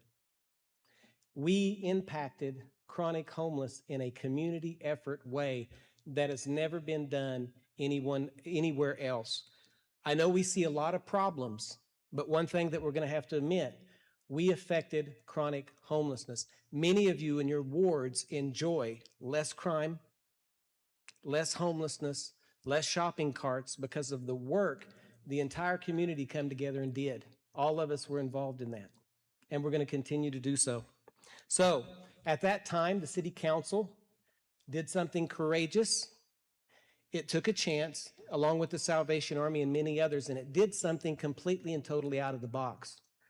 That engagement that we did in chronic homelessness has actually spread to other cities and is a model for other people in an emergency fashion to be able to go and deal with chronic homelessness and face people, not in a meeting, not online, not on Facebook, but face to face. As I go through this and I read some of these things to you, I want to tell you something. Pulling somebody off the street is not as simple as dropping them off at detox. Coming out of homelessness is a lifelong journey that involves many, many people, a change of relationships and a change of mindset. We did that right here in Lawton, Oklahoma. One thing we need to remember, okay, is the homeless encampment was never intended to be permanent. It's not housing. It's not a neighborhood. It's not the final answer. It was an emergency response to an emergency crisis. From the beginning, we believed that if we could meet people where they were at, even though they were drunk or drinking or had mental health problems or whatever the situation was, if we met them there and we all pulled together, we could affect change through positive relationships and modeling Christ, and we did that. Today, we can confidently say that we did it. People entered treatment, employment, they reunited with families, people obtained housing, people moved towards stability and employment. You'll notice some of our businesses actually have people working for them that were in Tent City at one time. Just twice this week, I was eating somewhere and somebody come up and said, "Hey," and recognized me. Some of these individuals actually work as janitors at some of your churches, at some apartment complexes around here. We did it. We did it. That deserves respect. That emergency phase is over. It is completed. Salvation Army is completed with that that emergency phase, and we have pulled out of that. Throughout this effort, we have helped, that we have in case management, that I have files on here, first names only, there's HIPAA regulations with this, where we moved people into steps towards getting out of homelessness. That means they went into some type of housing pathway. 97, 3 just this week, 1's going on Saturday, more are coming, okay? That wasn't done just by the Salvation Army, but a lot of people. There was over 160 documented individuals that actually spent the night in Tent City because they suffered from chronic homelessness and were not eligible to get into a regular shelter because of addiction problems or mental health issues. That came through that program. Many of them were pulled off the street by people that we don't even know where they went, but churches pulled them off. Contractors came by and picked them up to go to work. It was an amazing, amazing program. I want everybody here to understand homelessness. It's very, very simple. Very, very simple. If you're confused about homelessness, you're in the wrong business. Homeless is very simple. It falls into 2 categories. Homeless generally falls into these 2 categories. 1, are you willing to accept help? Are you willing not? Those are the 2 categories. If a person is willing to accept help, Lawton has 100% wraparound services and a referral system with every agency in this town. We're not missing anything. You have the sheet. If somebody says, yes, I want help off the streets, fairly quickly, we can get them off the streets. Now, that's not a one-time decision. It's not a circumstantial decision, but it's a commitment that that person has to make and says, hey, I don't care what it takes. I'm moving forward. I'm done with being on the streets. We have that help available. That help is available in Lawton, not just inside of Lawton, but through agencies outside of Lawton. The Salvation Army even has resources all over the Southern Territory that people here have access to and will continue to have access to. If a person says yes, they can have help. Now, here's something. If a person says no, that falls into a whole different category. That falls into what I call, and I've always referred to, is a sustainability category. That means we're going to feed and we're going to water you and we're going to take care of you in hopes that one day you're going to stand up and say, hey, I'm willing to make a change. That's sustainability. On that sheet, you see all the sustainability programs. There's a lot of them. We spend an enormous amount of money in this community. Not taxpayer money, but church money, agency money, good old people that actually say, hey, I want to help people get clothes and food and that kind of stuff. Now, you may say, how much money are we talking about? It's anywhere from $975,000 annually up to $1.6 million a year just in sustainability items. That's food, clothing, hygiene kits, water, drinks, coats in the wintertime, those kinds of things. It's a lot of money. just to sustain people in hopes that one day they want to make a change. I also want everybody to know this. The tent city, it closing down, or that program being finished with, is not a mass exodus of homeless people, okay? Everybody over there has a name. Everybody over there has a case file. Everybody over there is offered opportunities to change, and they're offered opportunities for help. This is a first name list of everybody over there. Just first name. Everybody over there, there's 29 people over there, okay? All the ones that you see highlighted, I've been working with for more than a year. More than a year. Everybody on this list has an addiction issue, okay? Step one, are you ready to quit using drugs? If so, I am ready to help you. We offer them help all the time. When we knew that Tent City was in a flood zone and we needed to deal with this, and the Salvation Army was done with that program, we gathered everybody in Tent City together and had a meeting with them, a strategic meeting. What are you going to do? What are you going to do now that if we close this down? Where will you go? What's going to happen? And everybody in that room was offered a solution. We have help. I can have you in a housing pathway that quick, within 2 weeks. We can do that. Nobody came forward just yet because they're not ready. But eventually they'll come forward. We hope that eventually they're going to come forward. I can say this about them, they deserve dignity.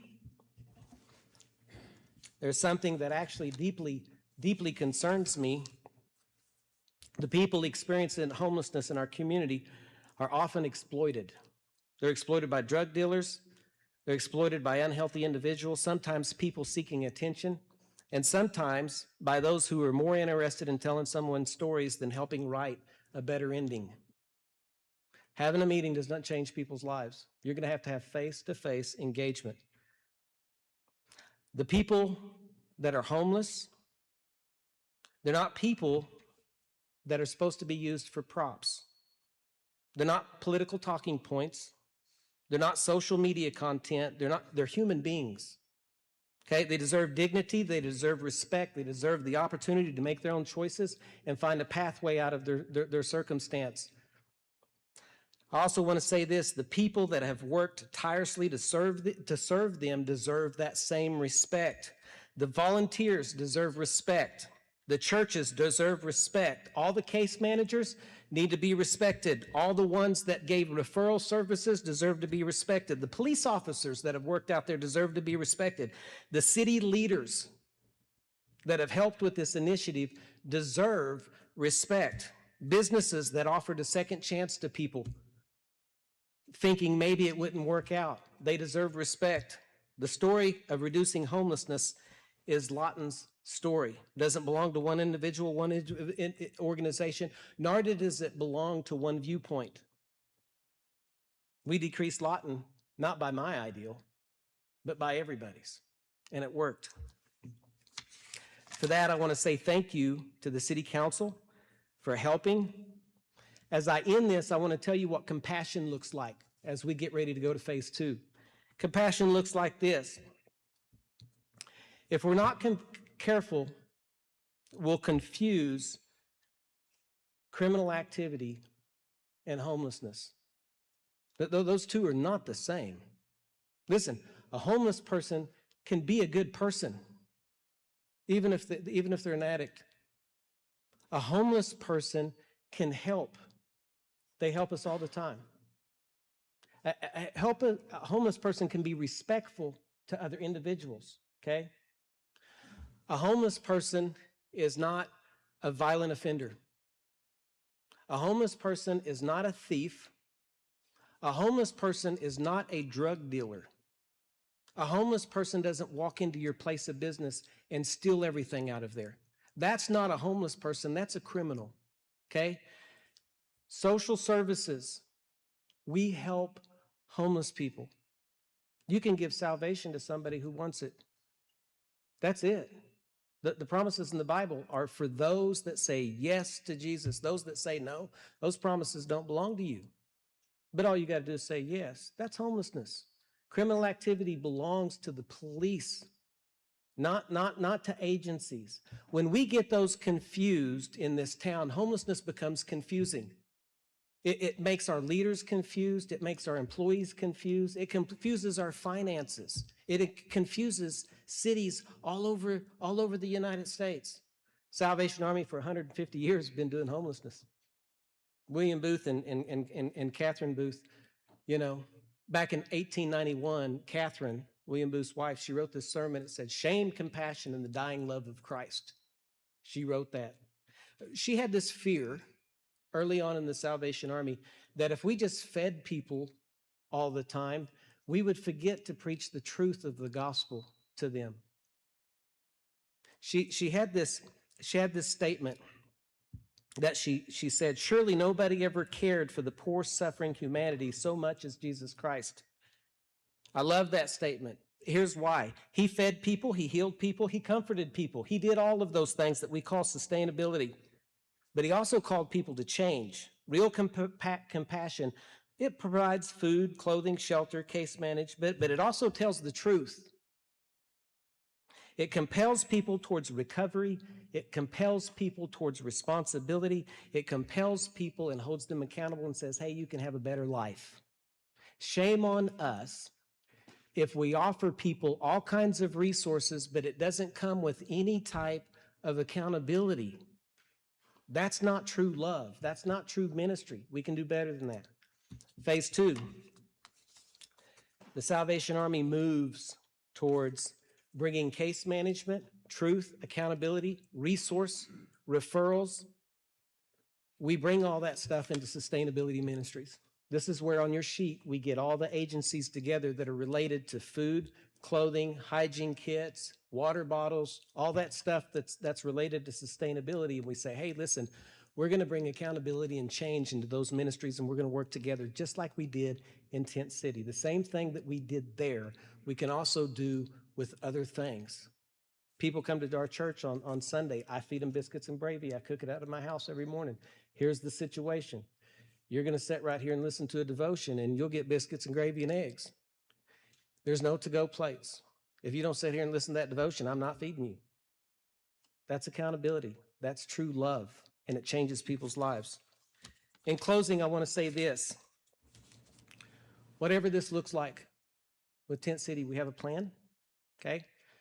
I want everybody here and everybody listening to tell every homeless person that you see in town, you don't have to live like that. You can actually get help. Go to your church. Go to the Salvation Army. Go to one of the resources on that list. We all know about each other. If help's available for you, you don't have to live like that. In the first 6 months we did Tent City, mass exodus of homeless people so fast it just, you couldn't believe it. Most of them were saying because we didn't know all this was available.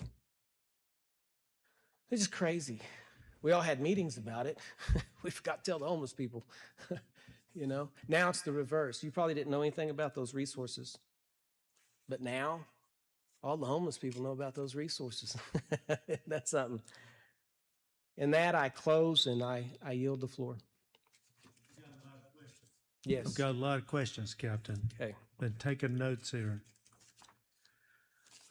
You said you've helped 97. You said 160 spent the night there. What happened to the 63 that didn't receive help, or why were they there if they weren't looking for help? Some of them came to Tent City, spent the night, and actually received help. Some of them left the property. We would see them later. Some of them we don't. Some people were taken out of town. Some people went to recovery other places. Some of them was helped through case management with other agencies or other people, but it was not put in the HMIS system. And so then there's another issue. There's people that come to Tent City just to visit, you know. There's some people that have tents out there that actually have houses that shouldn't be right now, that need to be held accountable. So there's a lot of activity. That Tent City now has become very, very dangerous. We had Very just what? dangerous. Just before I got here, we had 6 shotgun blasts come from Tent City and 4 from an adjacent apartment complex. Just after that, police came. We had guns going off there last night. We have people that get beat up there every night. Every drug dealer in town's coming there. We have people now that are getting out of treatment and because they came from another town, they go through treatment, and they found Tent City when they left treatment and are so stoned they don't remember their name that we have to contend with. Tent City, when it first evolved itself, was a great resource to help people. It did that until we got down to this core group of people. It's about 19 people that actually have decided yes to methamphetamine, yes to drugs, yes to rat poison, no to mental health, no to medication, no to help, no to your church. And they live there and they're there. And then other people are coming and visiting them. And it's a real safety concern. The 97 that you have helped, they're in what, rehab? A lot of them went to rehab. Some of them have jobs. Some of them work at apartment complexes. Some of them actually work for Salvation Army now, which happens quite a bit in the Salvation Army. So they're at various places. I also remind you, after we send somebody to rehab in another city, there's not any way for us to be able to track them. Intakes are done online through Zoom many times, sometimes through the phone.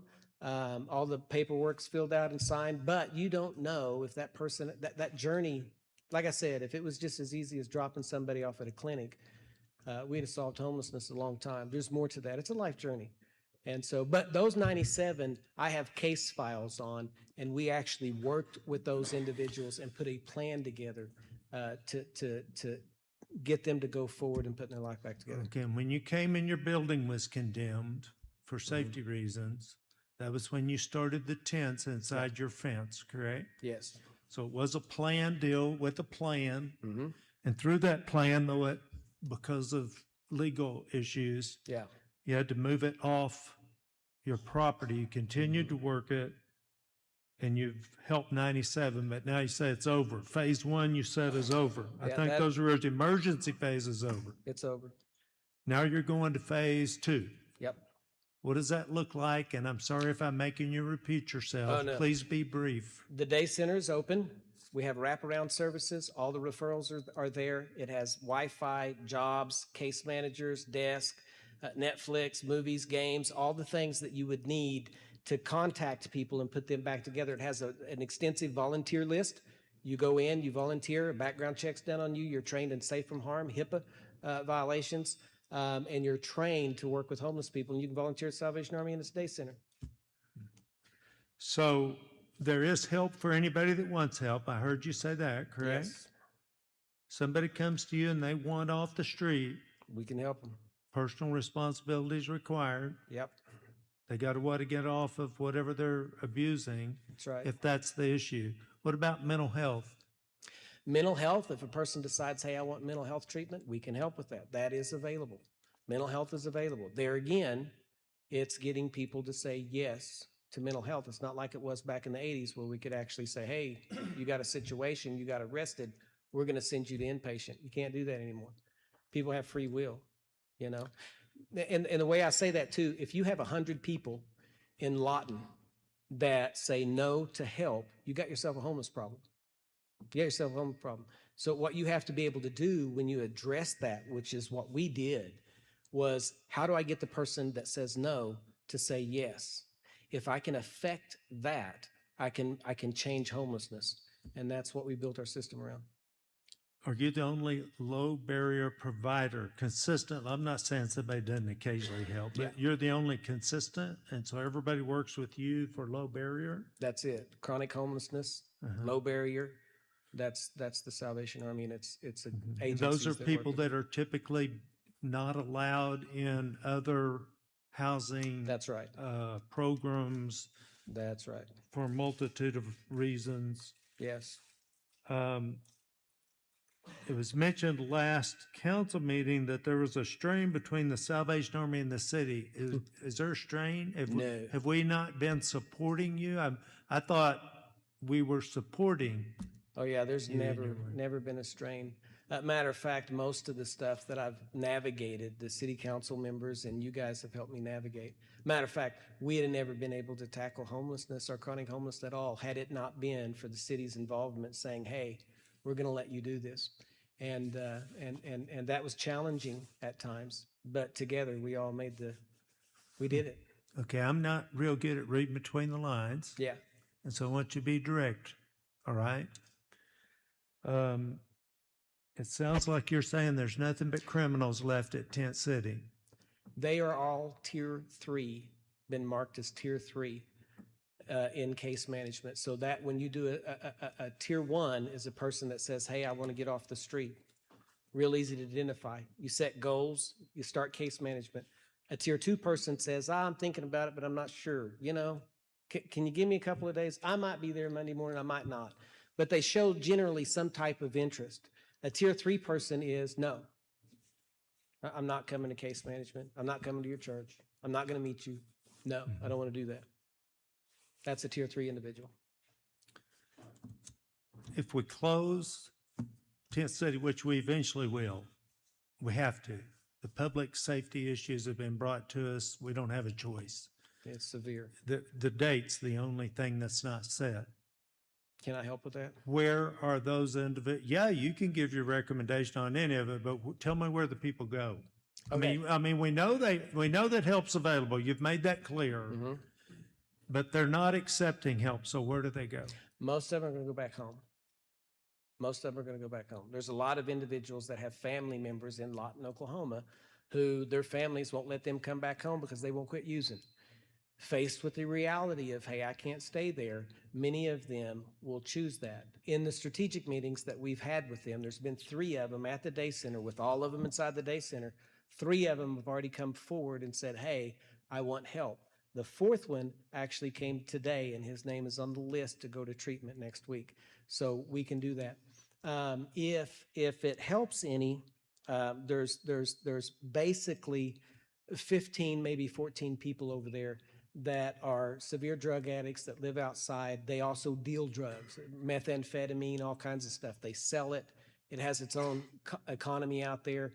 Those individuals, even though they're tier 3, a lot of times we can get them off the street. So in that situation that it gets shut down, the Salvation Army is also taking 4 referral specialists, my wife included, myself, our case managers, and we're all put them inside that building. We'll work that for an entire week, and you'll be surprised a lot of those people we can get into treatment programs and get help. So You're saying that whenever we set that date, we're going to see some of them accept help. Is that what you're saying? Yes, I firmly believe, we're already starting to see that. So I firmly believe that they'll receive help. But I can promise you this, if we just leave them there, they're going to end up dead. There's guns going off there. There's baseball fights. There's people walking around with pipes. There's knives, kitchen knives out there this long. Every night, the police are going there in the middle of the night, and people are yelling and screaming. People are killing dogs just to make a point. It's a horrible, horrible environment that we're left with over there now that needs to be addressed. But I would like to say great work. 97 people placed is pretty powerful. Yeah. I think it was about a year ago this started. I think we got involved in September, if I remember right. You were doing it some before then, but I don't remember the exact start.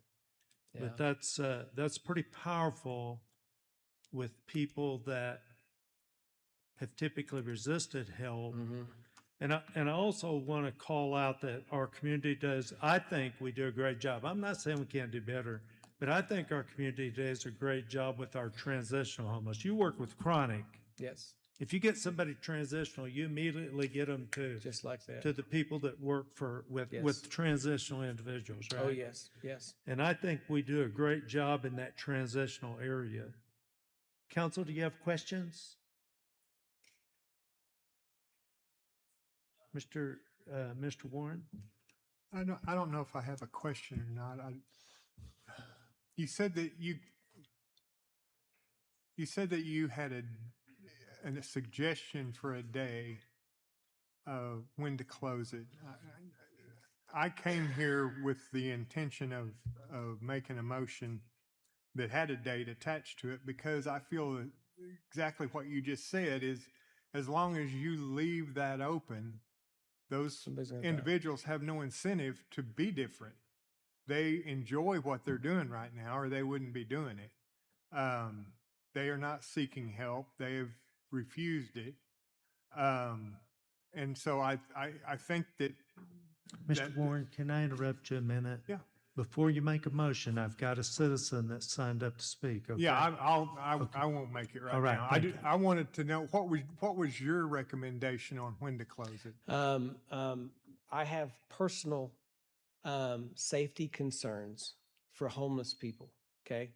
I've dedicated my life to homelessness. I love homeless people.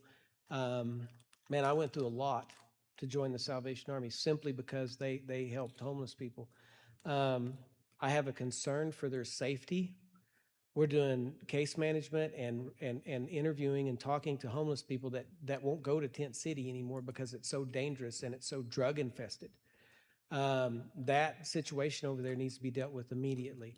The sooner the better. Somebody's going to die over there. It's that dangerous. It also jeopardizes the Salvation Army and its program.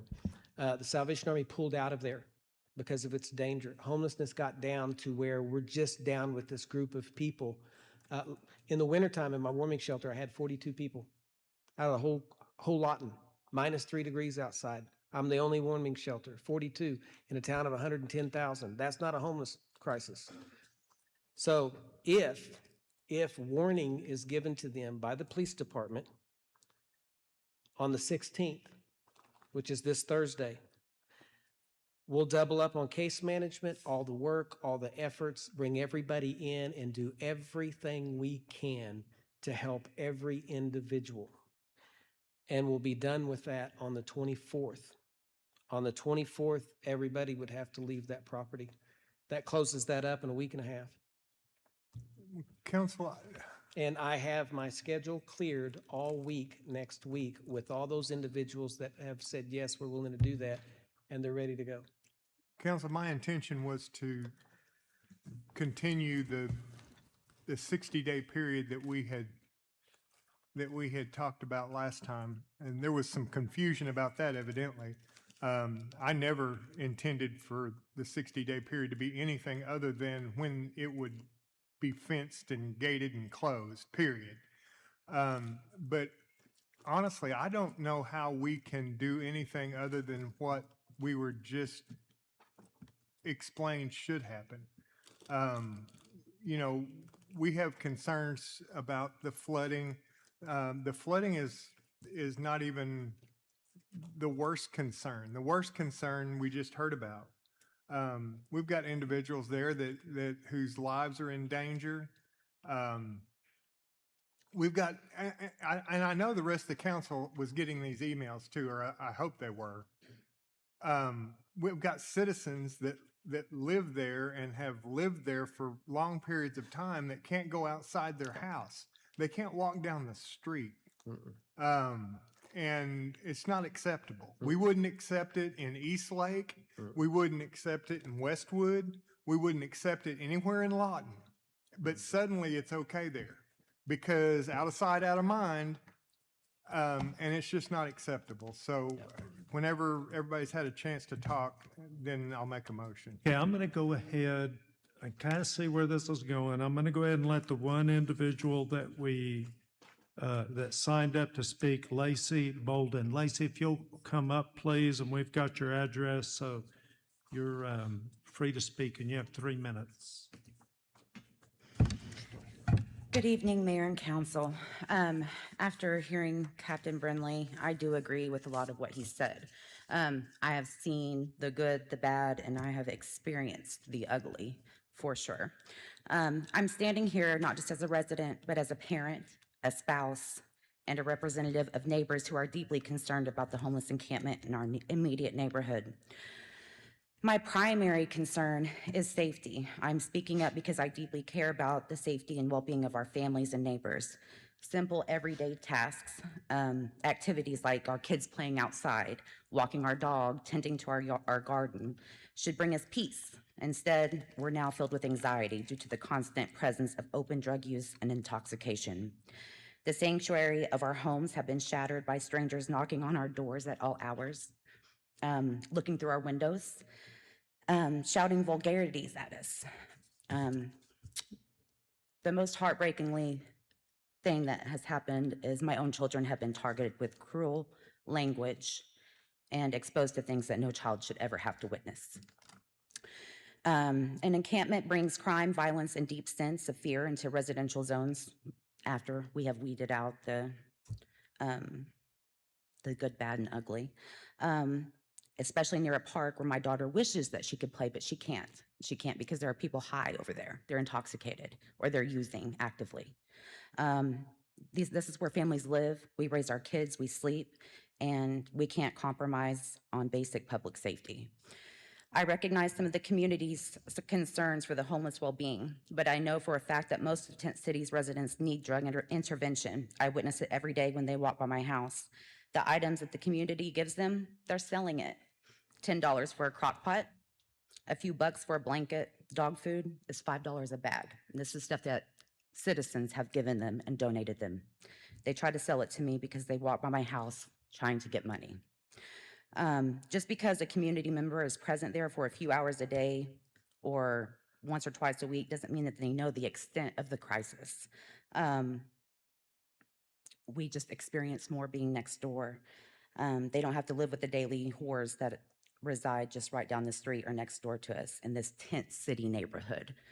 Let's protect our neighborhood, keep our families safe, and preserve the community we've worked so hard to build. Thank you. Thank you for coming. Thank you very much. Okay, now we'll go to Mr. Hampton. Yeah, thank you, Mayor. I had a couple things to say to the captain as well as, I want to address an issue very, very quickly at first because this is a Ward 5, more of a Ward 5 issue than it is any other issues because the feeding stations, the clothing stations, they're all right there in this particular neighborhood, as a matter of fact. And I've said this before, people have accused me of not being compassionate about this thing. I've mentioned that I've had to suffer through some things myself personally, but as a representative of Ward 5, I consider those people that are homeless my constituents also. They have different needs and different wants and different desires than other constituents, but I have to deal with all of them because all of them live in my ward.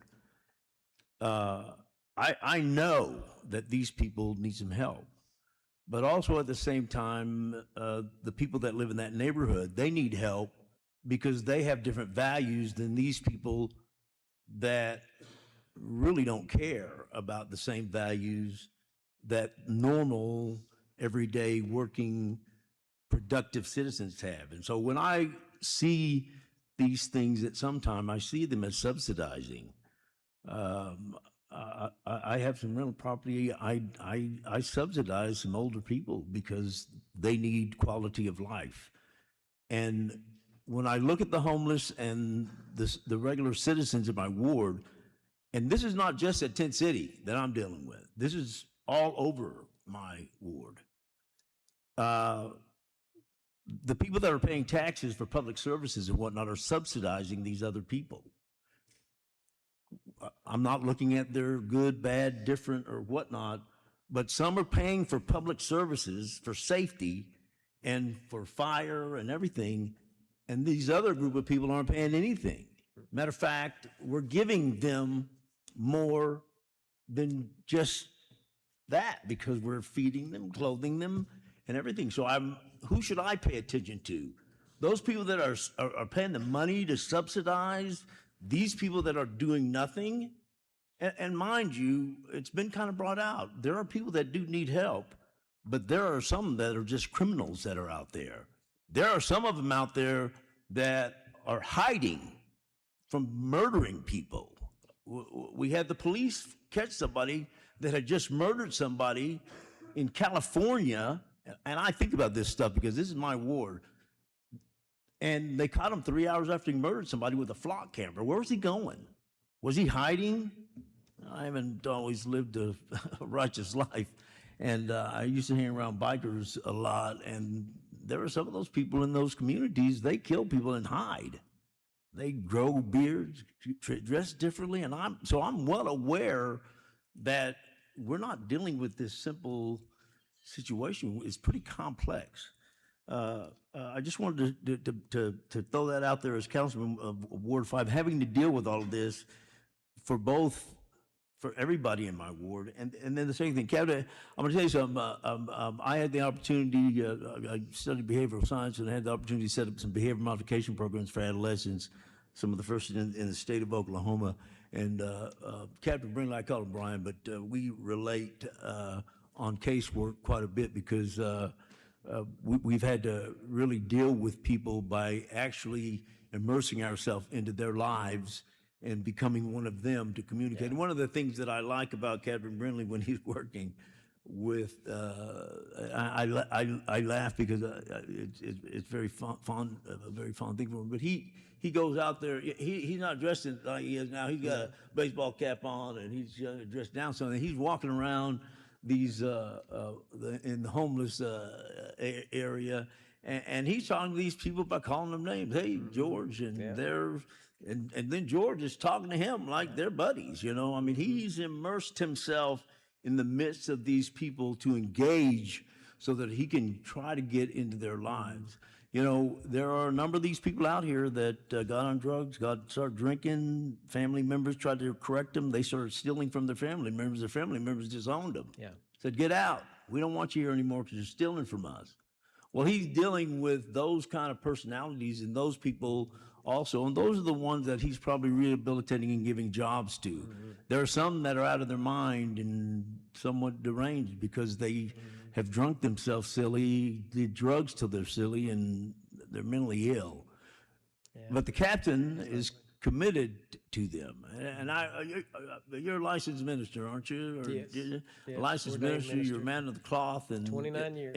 And you're working in this out of a benevolent thing that you chose to do with your life, right? Yes. Right, Brian? I think that's important when you're looking at somebody that has totally given up his whole life to do this one thing, and that's to help homeless. And I admire the fact that, you know, during the 1929, people were hungry, so the Salvation Army fed them, and now you're changing and morphing into this new thing. And I want to just make a point that this, correct me if I'm wrong, this is a pilot program for the Salvation Army to change their mission, somewhat modify it, to now take care of this problem that's all over the United States. Is that correct? Well, you know, we deal with homelessness all over the world, 150 years. So I stand on the backs when I wear this uniform of millions of people who have actually made it through addiction themselves. Matter of fact, it's not uncommon that a lot of officers were actually at one time homelessness and an addiction and now have found the Lord and changed their life. My son is one of them, you know, and he wouldn't mind me sharing this, but, you know, I kicked him out of the house one time. Because you can't do drugs in my house, you know. He's now a minister in the Salvation Army and helps people with addictions, and so I love. We need to love in a way that brings accountability to people. But yes, it's chronic homelessness is ugly. Well, I admire that. I see a lot of people every day since we went into this new mode, and we did not close this down. I drive by there once or twice a day, park, me and my wife, and we look at the situation that's going on there because it's in my ward, and I take responsibility. And I appreciate that about you and your wife for giving your lives up. You're not making money, or you're being paid by the Salvation Army. You're doing that. I think that that's a distinction between a lot of people that are trying to help and this man. He is there 100% of the time. A lot of people I see down there have jobs. They stop by, they give haircuts, they do stuff, but they go home to their life. This is his life, and I appreciate that. One last thing is finances is what I want to talk to you about, because when we made this agreement, We just were taking a liability so that we'd be a safety net for you guys. And that's LUDA, those members that are on this board put together that bought this land. And by the way, I asked Captain Brindley, you want that land back? He said, no, the Salvation doesn't want that land back. Matter of fact, but they shouldn't have probably took it because it's in the flood zone. So we tried to, we were thinking of selling that back. But you were taking care of all the finances, the porta potties, everything that supported them and what they needed, their safety and everything, right? Am I correct with that? 100%. I just want everybody to know that this agreement was that you were taking care of that. We were accused of taking the porta potties out of there. The city was on Facebook. I read that, and I just want to make this distinction because I want everybody to know why you guys removed those porta potties out. And I called you, and you said that they had caught the porta potties on fire, were throwing rocks in them. They filled them with rocks. And you guys were paying $1,000 a month for the porta potties. And at least the ones that you took out, and you removed them because they were making you buy the porta potties. And then afterwards, is that correct? Yeah, if they get vandalized or set afire or melt on the ground, I have to buy the other one. And just so everybody knows, the Salvation Army not only can you while you're talking, project, expand a little bit on the finances that you guys have put into all this. So please. just so everybody knows, not only this project, but the Salvation Army in Lawton has we spend a lot of money. And when I say a lot of money, I mean a lot of money, not just a little bit of money. And we do it with integrity, accountability, audits, and it is the best accounting system. I mean, literally 86 You keep cents records of of everything to the T. Everything is documented, down to the water bottles, down to the drinks, down to everything. And so we have a board and also a financial board. We have exit audits done, outside audits done, and internal audits done once every single year. So our finances are incredible, but and they're done in a way that Salvation Army is worthy of donations. We spend a lot of money in Lawton helping people. We do a lot. We don't advertise it. We don't put it online very much. A lot of people don't know that we do it. We do it because, that's what the Salvation Army does. But I was able to every month we hand in stats. And just to give you guys an idea of what we done just last year, why we were doing Tent City through social services. Every month, stats are turned in from social services, and they're given to my wife. My wife enters them into a system that the entire Salvation Army keeps track of. In 2025, and I have them not only for 2025, but I also have them for the first 5 months of the year. The 6th month wasn't given to me yet. It's closed out. I just didn't ask for it. 2025 Salvation Army personally served 6,975 people in Lawton, 13,310 meals, 1,130 food boxes, 11,236 articles of clothing. We do $259,000 a year in vouchers for people in this community. $47,968 in in utility assistance for people that needed their utilities turned back on. 2,109 Angel Tree toys were given to children in need. 1,497 referrals were made to other agencies in Lawton to help them. We did 321 hygiene kits provided.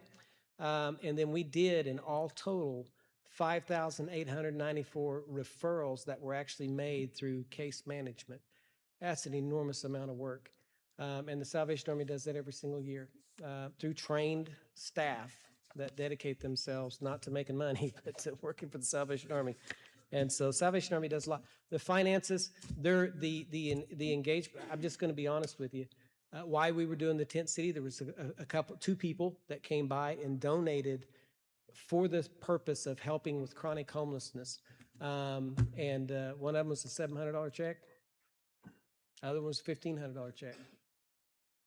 Other than that, the Salvation Army has done that through its regular donated money from people in the community. We don't do grants hardly. We are a partner with the United Way, but mostly we're 99.2% fund ourselves through just good old Lawton people that donate to the Salvation Army. And you're open to all the other facilities to help you with that, correct? We partner with everyone. Okay. So pretty much everybody through a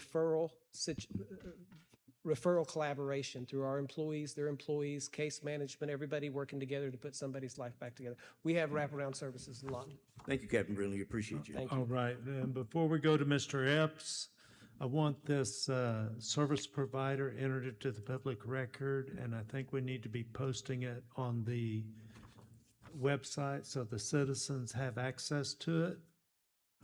Okay, and Mr. Epps, you have the mic. Sure, Captain Brindley, I want to thank you for coming out. Certainly appreciate your expertise in this area as we're all learning how to deal with this. A couple of quick questions. I think you just said it, that you're collaborating with everybody so that we can bring this to a closure. And while I say that, I want to make this statement and hope I don't believe I'm speaking out of turn for any council member up here.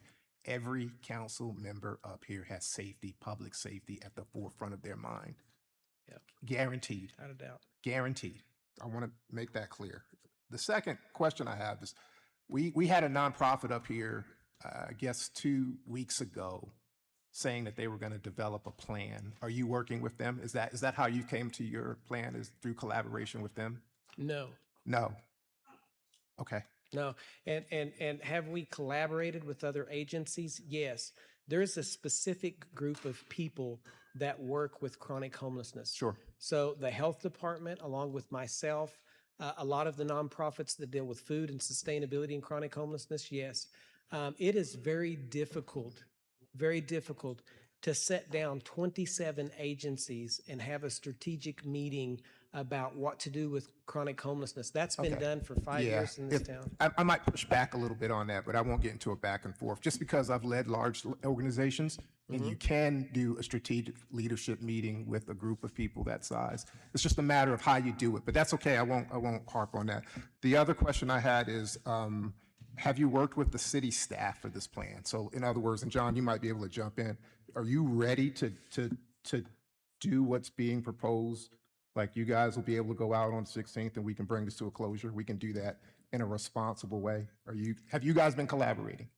I've talked to Matt Dimmitt. The city manager and I have not had a conversation about closing Tent City. The only reason I brung it up is because it was brung up at the last meeting that it was in a flood zone and people's safety was at risk, and they were going to shut down Tent City because it was in a flood zone. Sure. And we so absolutely do need to shut down Tent City. Being for sure. proactive, I immediately came up with the plan at the Salvation Army Okay. with our staff. I had one last question, and this is just really for my edification. Having walked through Tent City, I couldn't help but notice in talking with people down there that some of them and maybe it's just because I don't have that skill set, but some of them it's extremely hard to communicate with because they have clear mental issues that need to be addressed that made it difficult for them to communicate back. How do you, and there's a large amount of them that I ran into, how do you deal with that sort of an individual? How do you, like, what's? Yeah. So in that, we don't make being in a house, owning 2 cars and a 3-bedroom house a goal. We make a goal. Can you find joy? Can you make a new friend? Can you be friends with us? Can we laugh and sit at a table and play dominoes? Can we share some type of common relationship together? When a person is able to do that, they're able to form fit in relationship, and then they start to learn, how do I steward a relationship? Those small steps never get recorded on stats. Should they be? Oh, they're milestones to putting somebody's life back together. Some of the individuals, you have to teach them, hey, how do I put my trash in the trash can? And why should I do that? Why should I even care? I want to be honest with you. Working in those small steps towards relationship, some type of happiness. Listen, I say it this way. You can be homeless, but we can do it well. We can be happy. You can come to church. You and I can be friends. I have homeless people that have my personal phone number. You know, I have people that I know that are drug dealers. I've known you for 2 years. I call you out, dude. You're still dealing drugs. I'm waiting for you to change. I want to see you, and it's just those small steps. And that it's not a housing issue. It's a person issue. How can we call your mom and you get back in touch with your mom? These are small steps. Now, mental health does need to be provided. As those steps go forward, you have to be able to get somebody who thinks that they're the governor of Connecticut to say, yes, I think I need mental health help. That takes a lot because you're trying to get somebody that doesn't even know who they are really to say yes to going to Talaferro or going to mental health someplace or going to a doctor's office, getting an evaluation. I have one individual I've worked with for 2 years that has a high immunity system that has attacked his brain, and he now has severe schizophrenia. And I deal with him every day. He calls me, I call him. I don't know. That led to me one day taking him to a doctor's office and them telling me, hey, he's been diagnosed with a high immunity system. Guy used to be a bricklayer, and all of a sudden his immunity started attacking his brain. Now he's homeless, he has no family, and he's on the street. He's working now, but it's making those small victories towards getting people towards help. Okay, thank you. I won't take up any more. Do the people in the camp have telephones? Oh, yes, a lot of them do. Yeah, they And get you stolen a have lot. their number, so you can contact them by phone. They're in the case files. A lot of times they sell those or they get stolen, but yeah. Ms. Williams? Now, you say that all the homeless there, have they been offered shelter where they will not be on the streets? What's that? Have they been offered shelter where they will not be on the streets? Yes, they are offered housing pathways depending on their case notes and their needs. So if they're not in addiction, they don't need to go to recovery. There's other things that we can do towards getting them job placements, helping them get into low-income housing, helping them make a path forward to where they can start to get off the streets. So in other words, if this camp is closed down, are you saying they will have a place to go? That's my question. Housing pathways will be offered and help will be offered to every single individual out there. I've already done it 3 times just in the last week. Okay, another question. How long have the drug dealers been in the area? How many months? For over a year and a half, drug dealers have been visiting Tent City and coming in and out of there. Drug dealers are all over the town. You know, I mean, drug dealers are literally everywhere. I mean, Another question. I know last time we voted city council to give 60 days as far as Mrs. Brenda Ragland, Spencer Ragland, to come up with something. You just said you hadn't communicated with her. Brenda and I have, but we have not had time or specifically collaborated. The day that she had her meeting the other day, I was doing Stuff the Bus. Me and my wife had to do, it's mandated by the Salvation Army nationally that we do Stuff the Bus. I was not able to attend that last meeting. If she has more meetings or she has any pathways towards placing everybody in a building somewhere or doing something else, I am in complete and total support of her efforts, of C. Carter Crane, of anything that she has going on, just as I am as anybody else. Now, at the end of the day, I'm responsible for the Salvation Army, and I have certain obligations that I have to meet as a Salvation Army officer. And then the other thing everybody has to keep in concern, I'm just like Mr. Allen Hampton, and I'm just like they are. They're right across the street from my office. So shotguns went off today while I'm in my office just before I came to this meeting, and cops are everywhere trying to chase people down. Those aren't homeless people. They were not people on Tent City. They were people from houses down the street someplace that thought it would be cool to shoot off a shotgun in Tent City. That's not a homeless situation. And I'm going to tell you right now, the problem with us as agencies dealing with Tent City is that is a policing situation. I know enough about homelessness to say that is criminal activity that has no business being dealt with by any nonprofit, any church, or anybody else. That needs to be turned over to Drug Task Force and the police officers, and they need to go over there and deal with that. Now, will I help a drug dealer? You bet. You want to change your life? I'm your guy. So is all the other agencies. Brenda Ragland's about that as well. But that's a policing issue over there right now. The Salvation Army doesn't go over there and engage. Thank you. Mr. Warren. I'm gonna try to make this motion kind of on the fly because everything I was gonna make is not gonna work now. But I also want to say that anything that we do tonight is not going to change the efforts of all the groups that are trying to help. It still allows everybody to try to do what they can do to lower the situation, to make it better for everybody. But as I said before, I feel like I've got a responsibility to the citizens of Lawton, all of them, kind of like Councilman Hampton said, all the citizens of Lawton, to protect them not only from violence and danger, also the people that are living in Tent City, protect them also. But we also have to protect the citizens of Lawton from lawsuits that could happen because of something that might happen at Tent City. We know that the problems exist. Like I said at the last meeting, we didn't know about the flooding issue before. We do now. We didn't know about the violent situation, or we had heard rumors, but now we know for a fact that those things are happening. And if we turn our back on that and something happens, then not only is there a problem with what happens, which is bad enough, but then there's a monetary issue for the citizens of Lawton in the future.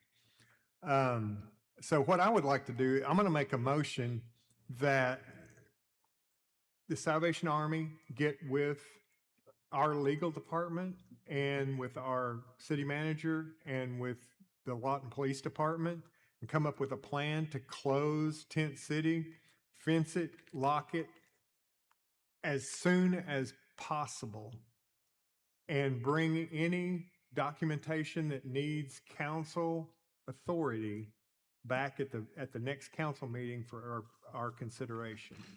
Is there a second? We do have a second. Does everybody understand the motion? Discussion? Yeah, I have some points. I fundamentally don't have an issue with closing. I have a giant fundamental issue with this council approving something 60 days and reneging on it to what we did. So I think that's an issue. If you want to set a date to close it on the 61st day from when we committed that, I think that would be great. And the other part that I don't understand, he reduced this down to 29 criminals is about what I'm hearing. And closing that is not going to be a homeless issue. This is a criminal issue. Why are we not figuring out a task force of law enforcement down there? I don't know. I must have heard 20 times the drug dealers, the shotguns. I know that wasn't them, okay? The ball bats, whatever. To me, this is a police issue until we get it closed. So I think there's a two-pronged approach. If you want to set a date to close it, make it day 61. And you can plan all the way up. But I think we need to also alternative come up with a way to enhance law enforcement in that area for both our citizens. And that would be my thought.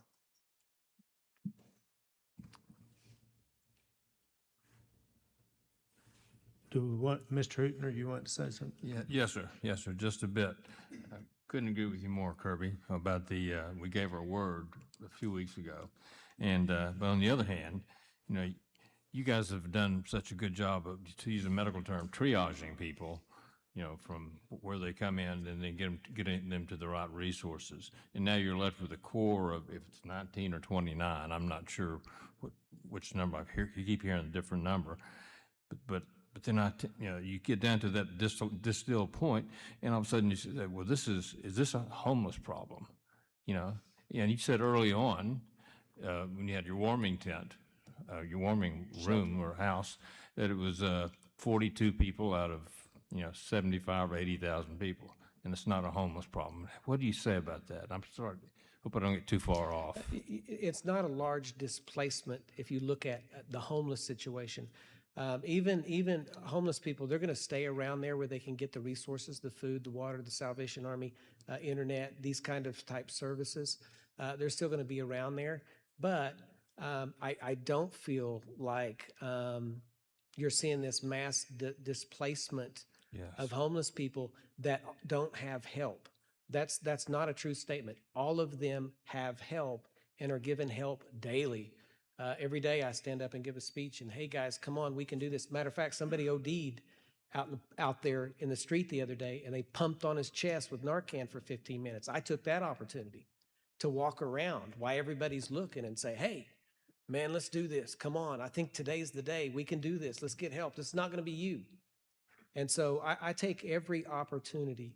Not only do I, but others do as well. Other agencies, other people, other professionals, law enforcement.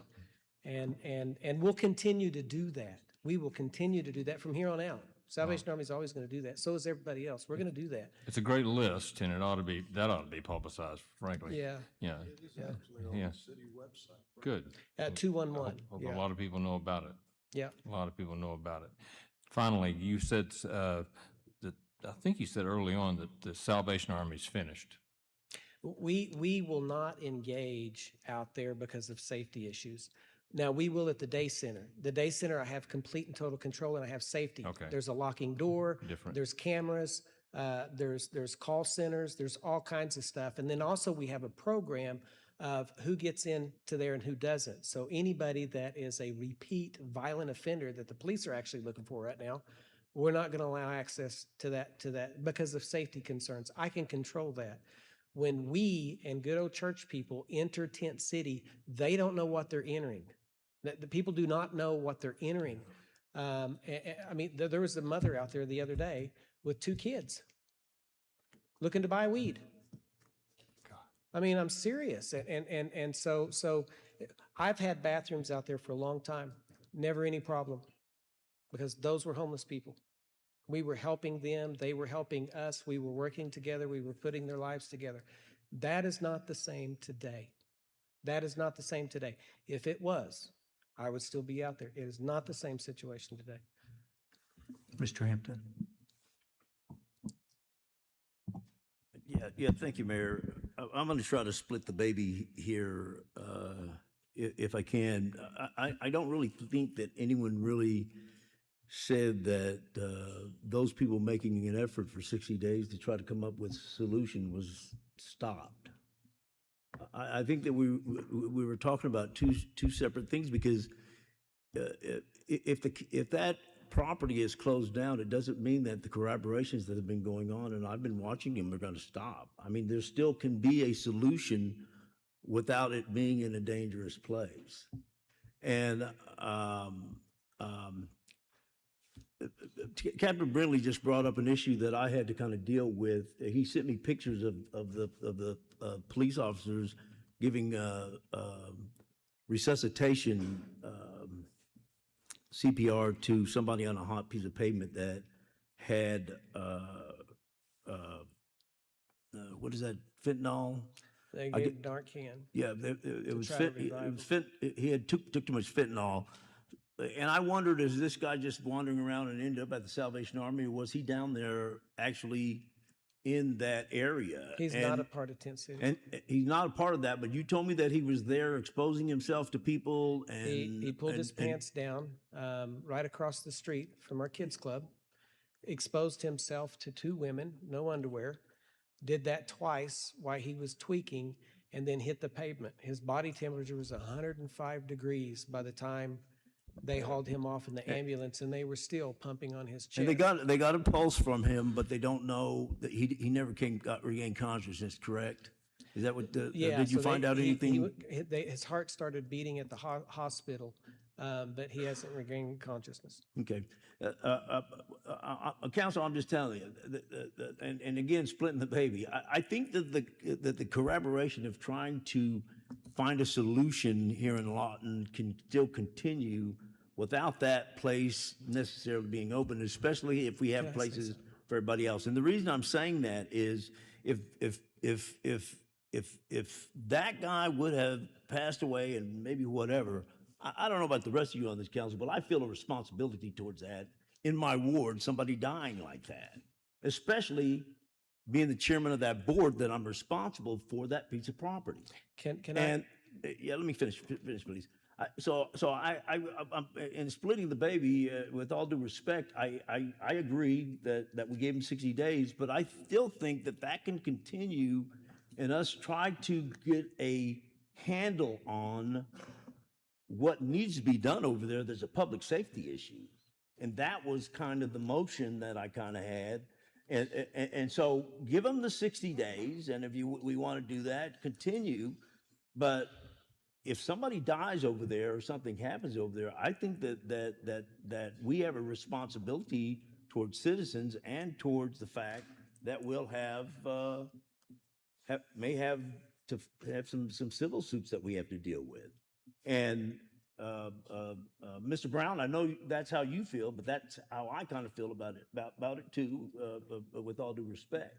So I think that we can still give them the 60 days to figure out a plan, but at the same time, I think we're behind the gun in trying to figure out what we're going to do about that public safety issue over there, because it is, and I think that's part of the motion that was being made that I second. Thank you.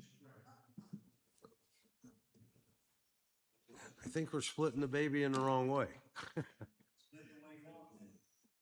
I do. Well, you know, it sounds like let's go close it now. No one said go close it. They said put a task force together. The motion, I think, we put a task force together of several people to figure out what we needed to do. No issue with that. Let me finish. To figure out what we needed to do. We need mics on, so this can be.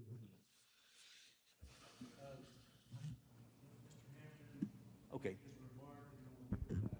Okay, I'm just thinking that we can amend that motion. We can make an alternative motion, add to it or whatnot, to continue to allow them to do the work they're doing. No one wants to stop that. I don't think anyone wants to stop that. I do think that we want to deal with the public safety issue that's there. And the motion was to try to get some people together, city manager and whatnot, to figure out what we're going to do about the public safety issue that's over there. People are getting raped. People are getting beat. People are dying of drug overdoses. So that's. I mean, if you have a different suggestion than that, I can make an alternative motion or something. Mr. Warren, would you repeat your motion? And then we're going to let Mr. Brown finish, Ms. Williams, before we come to you. I'll try. My motion was that we get the Salvation Army representatives, the City of Lawton Legal Department, the manager's office, and LPD to sit down in a room, figure out how fast we can close it. That doesn't, okay, and that's the motion. Bring back any documentation that the council needs to approve at the next meeting. Now, that's the end of the motion, but I did want to comment and say that doesn't stop anybody from trying to solve the problem. It didn't stop anybody from trying to solve the problem before this all started, and I didn't see a whole lot of people trying to solve it. Mr. Brown.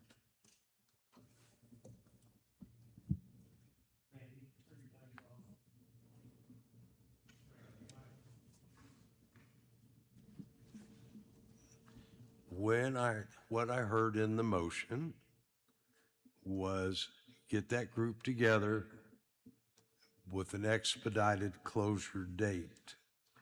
I, again, think we committed 2 weeks ago to 60 days because that whole motion that was up was to close it immediately. And we so gave a buy for 60 days on closure while community assets, not city, organized to come up with community solutions So in my mind, what I have trouble with is we have a day 61, we can close that and we can make that tonight. But if we close it before we said we would allow people to work on it, then I think we reneged on what we said last meeting. I also fundamentally have an issue in that everything I've heard about this is public safety. That's not a homeless issue as stated by all the people we've listened to. It's a law enforcement issue. If we have drug dealers down there, what do we do with drug dealers? If we have rapists, if we have a gentleman with no, you can answer however you want. I'm not changing my mind. I'm just saying this is fundamentally a law enforcement problem because the criminals. That's all I've heard. I don't know any of these people. But if it's a public safety issue, that's law enforcement, my mind. So that's all I'm saying. And Ms. Williams. I'm agreeing with what Councilman Brown, Kirby Brown just stated. We had said 60 days. And to my understanding, Mrs. Brenda Spencer Regland is supposed to come back with a plan. Am I correct? Somebody tell me if I'm wrong. So, and I think I just heard in that first motion you made, Councilman Warren, to see how we can come up and close it immediately. Did I understand that correctly? Close that tent as soon as possible, the tent. So if we say in 60 days, it may be sooner than the 60 days. And I was waiting, I want to hear the plan. Ms. Trips? I just want to make sure that regardless if it's 2 days, 5 days, 60 days, if I'm hearing Councilman Brown correctly, and I agree with him, there is a law enforcement aspect of this. There is a safety concern. If I listen to my friends in the audience and some of the other emails we got, there is a safety concern that has to be addressed somehow, whether that's 1 day, 2 days, 3 days, 60 days, it doesn't matter. It has to be addressed somehow. Well, we could direct the city manager to enforce the law. And there's no wait time needed to enforce the law. Now, how does that change the discussion? Mr. Warren? Let me rephrase again. But I want to preface it with Salvation Army has told us very explicitly that the tent city does not house homeless any longer. Those individuals are not homeless by the definition. They are desirous of living there while on drugs or committing crimes. That's right. So, do you agree with that, sir? Yes, definitely. Okay. So we're not giving somebody a plan any longer. We said we'll give you 60 days to figure out what to do with these homeless people. Well, now today we find out there are no homeless people there. It is simply people that are desirous of living there because they can break the law and get away with it. So I would make a motion that we direct the city manager to create a task force or just send some police officers down there until the situation is cleared out. And as soon as it's cleared out, we fence it and lock it. You saying you want him to have a policeman there 24/7? Okay, put the task force together, including directing the city manager to place a police officer there 24/7. You made the second. Do you agree? You accept that amendment? Sir? I have a concern why we have turned this policing situation over to people that do not do that. I am not a police officer. Safety in the city is not my concern, but we have turned this criminal issue over right across from my Red Shield Youth Center. Well, we over- just are safety's taking an care of issue. that. The motion will take care of that if it passes. Are there any other comments? Let's vote. Hooten,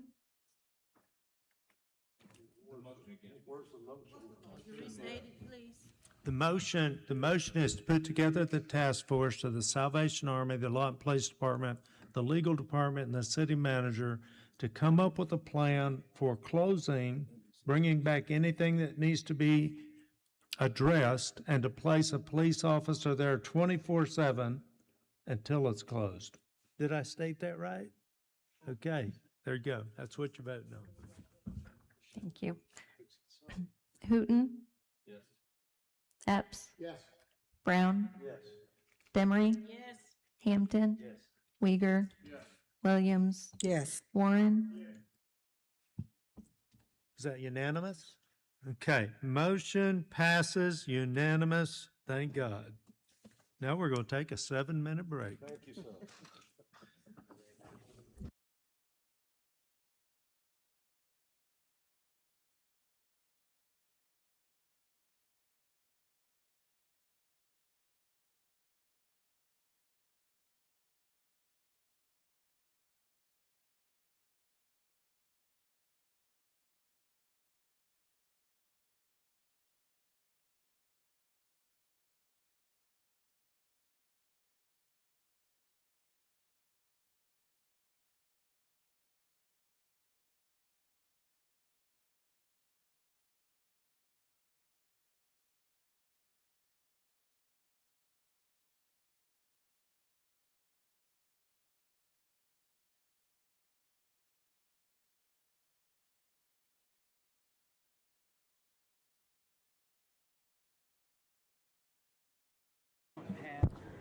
Would the city manager and the chief of police join me, please?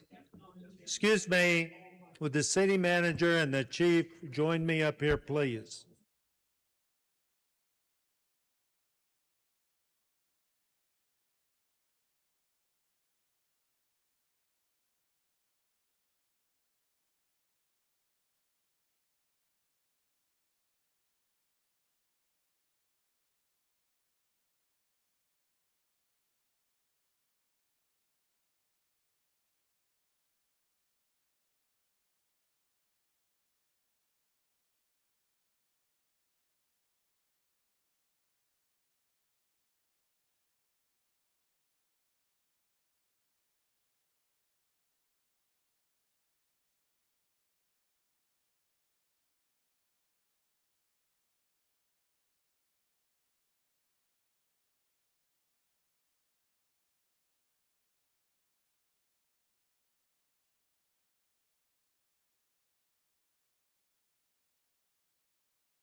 Okay, if everybody will make their way back to the dais.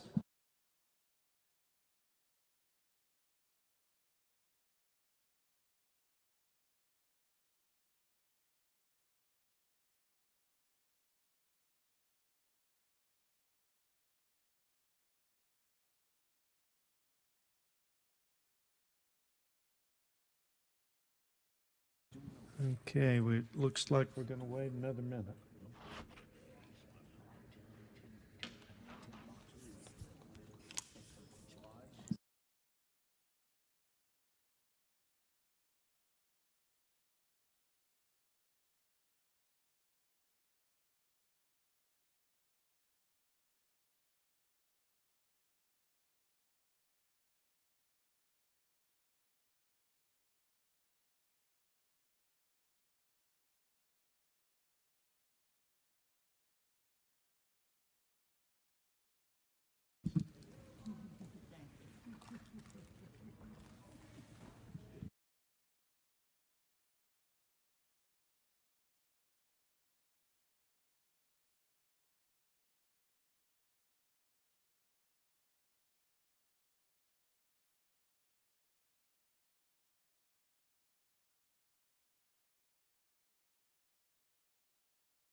Okay, we are back from break, and that brings up the consent agenda. And I need to pull item 19 and 20. Are there any other requests?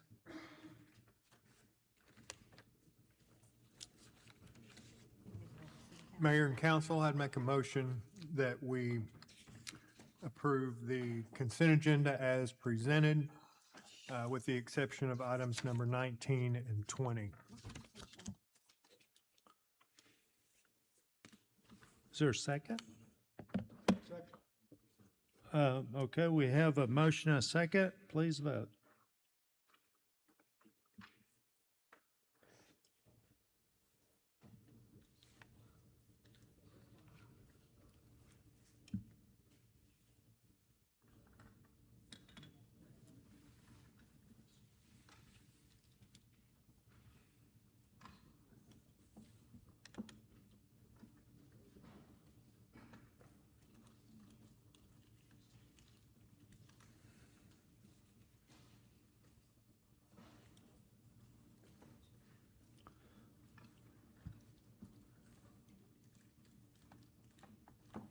Motion carries 8-0. Bringing up item 19, consider approving the annual agreement between the Lawton Mobile Mills, Inc. and the City of Lawton for the specific purpose of preserving the health and welfare of homebound elderly and/or disabled citizens of Lawton, Oklahoma in the amount of $48,348 and authorize the mayor and city clerk to execute the agreement. Don Lynn. This is a longstanding agreement between the City of Lawton and Mobile Mills in the amount of $48,348. The agreement says that Mobile Mills is to provide one hot meal per day, 5 days a week to eligible homebound citizens. Okay, my question on this is how to get in the mayor council budget, because we have plans for our budget. It involves some efficiency training, et cetera. So how did this get in our budget? It wasn't in there at budget time. So when the FY27 budget was approved, these agreements were not part of the mayor and council's budget. The city manager has provided funds from his contingency, excuse me, and moved it over to the mayor and council budget. Okay, that was moved over and does not require council action?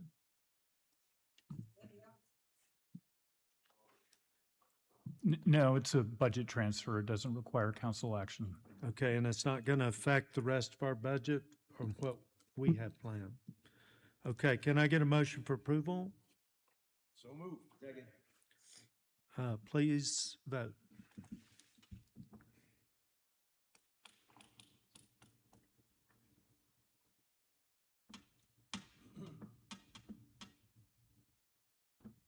Computer's working slow.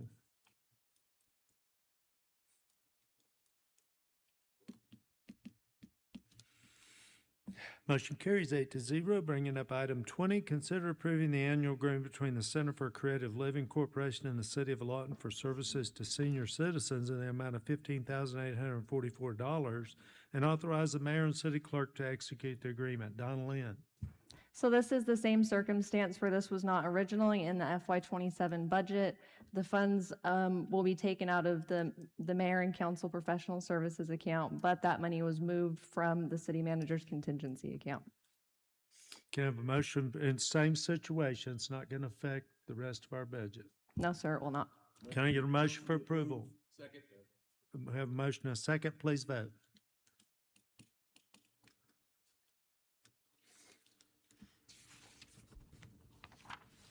Motion carries 8-0. Bringing up item 36. I feel like I've missed.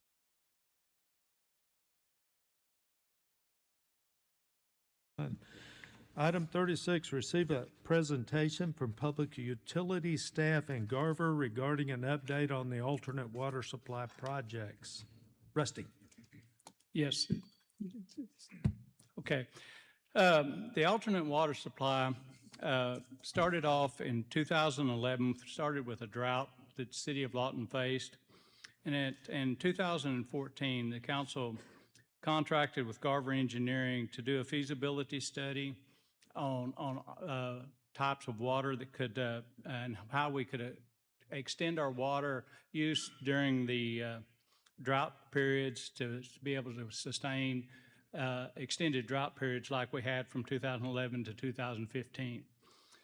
This is an update on the current status of the project.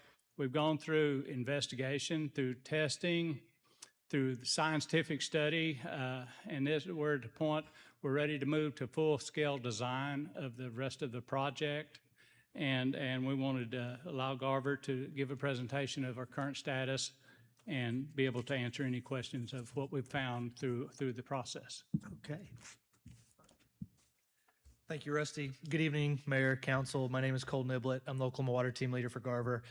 Bryce Callies, our water resource team leader, he's going to be doing the heavy lifting on our brief tonight. I wanted to take a quick opportunity to introduce myself, but then also just make a point that through this almost decade-long process, I first worked on this project over 10 years ago when I came to Garver. And I want to commend the city staff. Working with them has just been incredible. It's been a tenacious effort to develop and explore a water supply that no other major government agencies or municipalities have explored in great detail. So that's been a great undertaking. There's been a lot of collaboration with city staff, and Rusty and his team have done a great job. So with that, I'll let Bryce take it away. Okay, so I'm going to keep this pretty brief, mostly just focusing on a brief history and then what's changing, what that amendment's about, and then talk about what we've done so far. This is a really great project. I could talk to you about it for hours. I don't think you want me to do that. So just a little, I appreciate that. I'm starting off on a good foot then. Just some context. This is, I think everybody's familiar with this picture. It's Mount Scott, the granite, and the Wichita Wildlife Refuge. That actually is underneath the Arbuckle Timbered Hills group where we're going to be drawing this water. So just some context that this is actually a push up, and you can see the striations down there. If you're a rock nerd, there you go. So as was said earlier, 2011 through 2015, major drought, 15.5-foot drop in Lake Waurika, which is one of the city's 3 water supplies. All surface water supplies. So when a drought condition hits, extremely sensitive to that change, pretty close to turning off potable water or having to do severe restrictions back in that 2015 timeframe. There was a drought plan created to make sure that the city was being as responsible as possible during these situations in the future. But even with that, there was an immediate need of about 5 million gallons a day to supplement that surface water supply to help it last through a similar drought. And then long-term, 10 million gallons a day to really go through that entire drought period. So Garver was contracted to evaluate that way back in 2015. We looked at potable reuse, both indirect, refilling those lakes with wastewater reuse that's been further treated, direct, fully from wastewater to potable, and then looking at the local groundwater supplies, which if you talk to anybody, right, they say, what, groundwater in Lawton? And there's a reason for that. So that's groundwater is coming from the ATH. That's that little orange hashed, diagonally area there. That's the bounds that the USGS has basically set for it back in the day. Since then, it's remained relatively unstudied. And most of Lawton is pretty deep. The water quality is not super great. But even with all that, there's a lot of it there, and we can get to it, and we can treat that, and that's what we showed in that report. That was all the way back in 2017. Go back one slide. Oh, go ahead. Yes. The cost. Oh, yeah. So just to reiterate that, the $7 per 1,000 gallons, that's to actually take that water, to do all this treatment, to do all the conveyance, and get that back into to its destination, whether that's a lake or potable. Whereas from wastewater, on both the indirect and the direct potable reuse projects, those would be from wastewater. The groundwater, that is the new potable water source underneath the ground. And that's the treatment per 1,000 gallons, both putting in the wells, doing all the treatment, getting that into the distribution system. Okay. So just go over a little bit. The first section is going to be changes since 2017. This has been a big project. It's unknown aquifer. There's been a lot of things that have changed since 2017. Completed work today. I'll go over a little bit of that. A lot of you guys don't have a lot of that context, so hopefully it's interesting. And then the third is basically what we're going to be doing going forward. So we've had a lot of funding delays, pretty typical, right? There's been some drilling contractor procurement issues. There's a lot of different drillers that won't drill this deep. It's a pretty niche market. We've had a lot of changeover as well as far as corporations and companies on that. Rules and regulation changes have occurred in the groundwater space in the past about 10 years. And then through our study, we found that we needed more study. And then water quality and water quantity issues associated with that. Okay, so just I'm again going through these kind of quickly. Happy to answer any questions at the end for any of these topics. There's project delays, additional construction, and more unknowns in this aquifer than were originally anticipated. And so all these are going to be kind of the left side is what the issue is, and the right side is that response. Because of the project delays, there has been an inflation in construction and labor costs. This was pre-COVID dollars. It has gotten a lot more expensive. Additional construction is basically we had to break this down because of funding restrictions to smaller packets. And so that's more iterations of plan sets, of bidding, and construction than were originally anticipated for this project. Also, as we looked into the aquifer, we were finding more and more evidence of drilling deeper was going to provide more quantity and more efficiency in that project than what was originally anticipated in all the previous studies that had been done, really only looking at the first 400 feet of that aquifer. There was also a lot of procurement of easements, temporary and permanent, that over the course of 10 years, there were deaths, there were demands for more money, royalties, all sorts of other things like that that required us to look for new sites, which then required us to do more studies to see what was under the ground. When you're looking 1,000 feet down, you can't just do it cheaply. So you need to do some studies to make sure you're not spending a lot of money in that well development exploratory phase, which is very costly. And then, of course, there's delays just due to negotiating those new easements to get the infrastructure in place. And then some of the rules and regulations that have been added, there's a new intent to drill requirement, and that's to try to to make sure that the OWRB knows that, hey, you're about to drill something in case you actually don't go through the full permitting process like you should or they would like you to. So this is a statewide thing, it's not just on Lawton, but that has added more administration to the process of getting these holes put in the ground, which includes water right acquisition, which is an extensive process. Prior to those, that was not required previously. And then ODEQ has changed some of their interpretation to needing permits before we even do exploratory holes in case that we do turn them into production holes. So it's a little bit of mistrust there of the community, but we're having to spend extra time getting those permits and everything put together, causing delays in that project. So yeah, I think I covered all that. So those are the problems. We're going to stop talking about those now. We're going to talk about the completed work, which is, I think, more exciting and more interesting. So initially, there was a feasibility and preliminary engineering work that's been done. That's all been completed. We did desktop analysis looking at studies and surveys. We looked at geophysics, both using CSAMT, which is magnetotellurics, looking underground to see resistance underground and see water or fractures, as this is a fracture-dominated aquifer. And then also seismic studies to look, that's what that top right, to also look for those fractures, to find good places to put wells.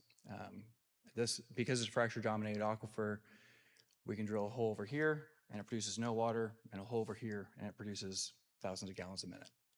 So it's a very different thing than what you would probably get used to thinking about Norman wells or something like that that's in a sandstone or near a river that you pretty much pop up the same well anywhere and you get the same amount of water. We also had looked through 2 different treatment pilots. There's some unique water chemistry in this formation, requiring us to pilot according to DEQ regulations. We initially were looking at doing some coagulation with 2 membranes of different porosities. That was most cost effective due to some of our previous work or initial work. And then we found some more iron than was anticipated in that formation in one of the holes we drilled, which is a really bad thing for membranes. It fouls up, it flocks onto it. It can make a huge issue when you're doing membrane treatment on the efficiency side. So we also looked at doing green sand to remove the iron before the RO. And of course, so I'll go through each one of these. I just did, but this was the first one. This was basically the proof of concept for treatment that we did for DEQ regs.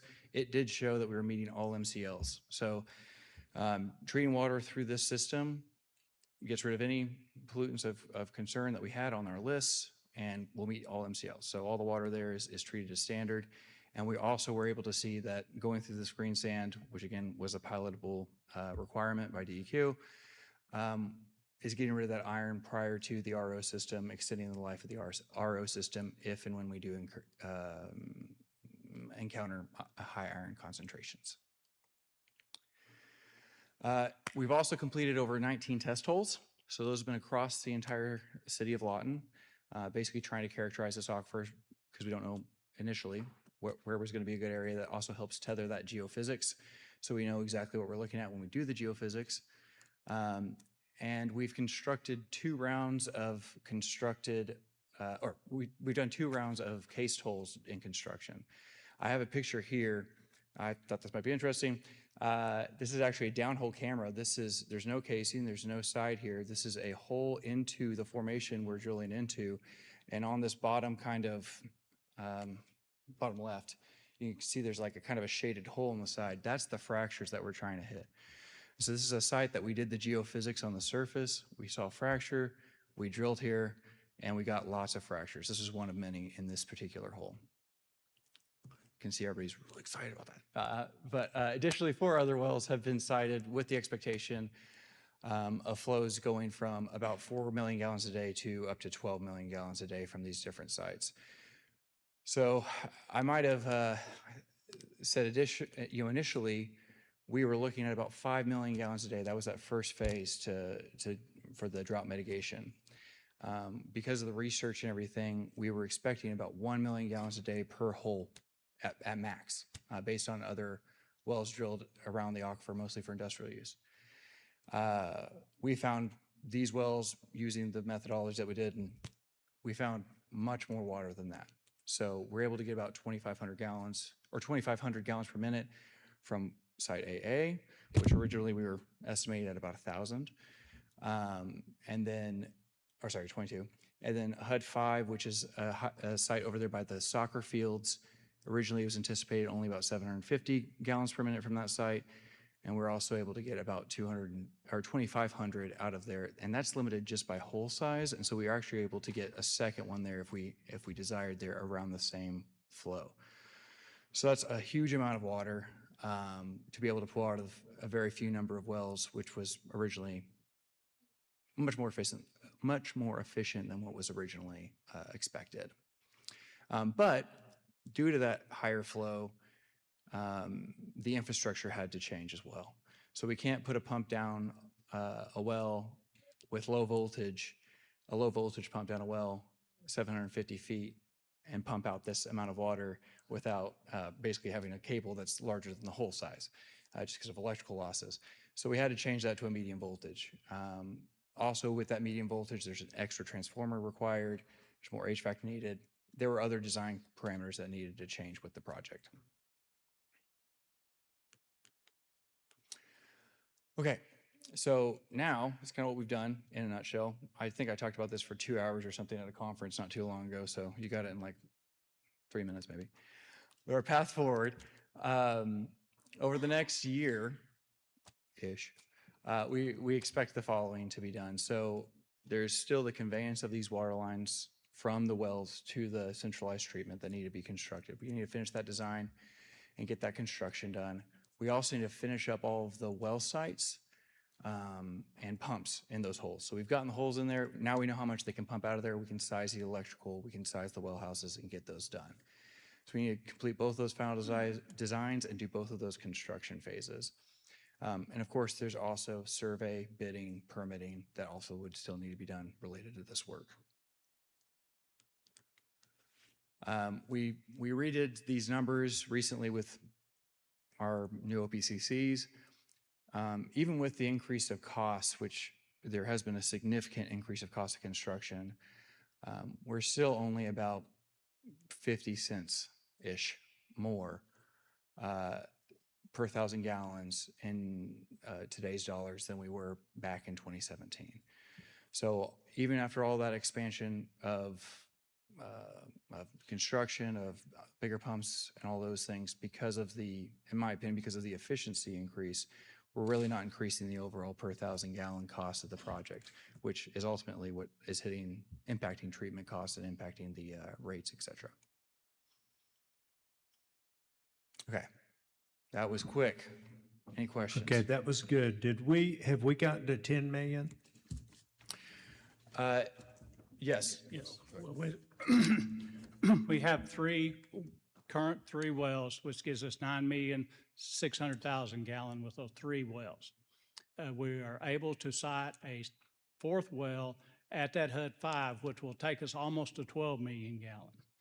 That decision, we need direction from council if we want to move from the 9.6 to the 12 million gallon.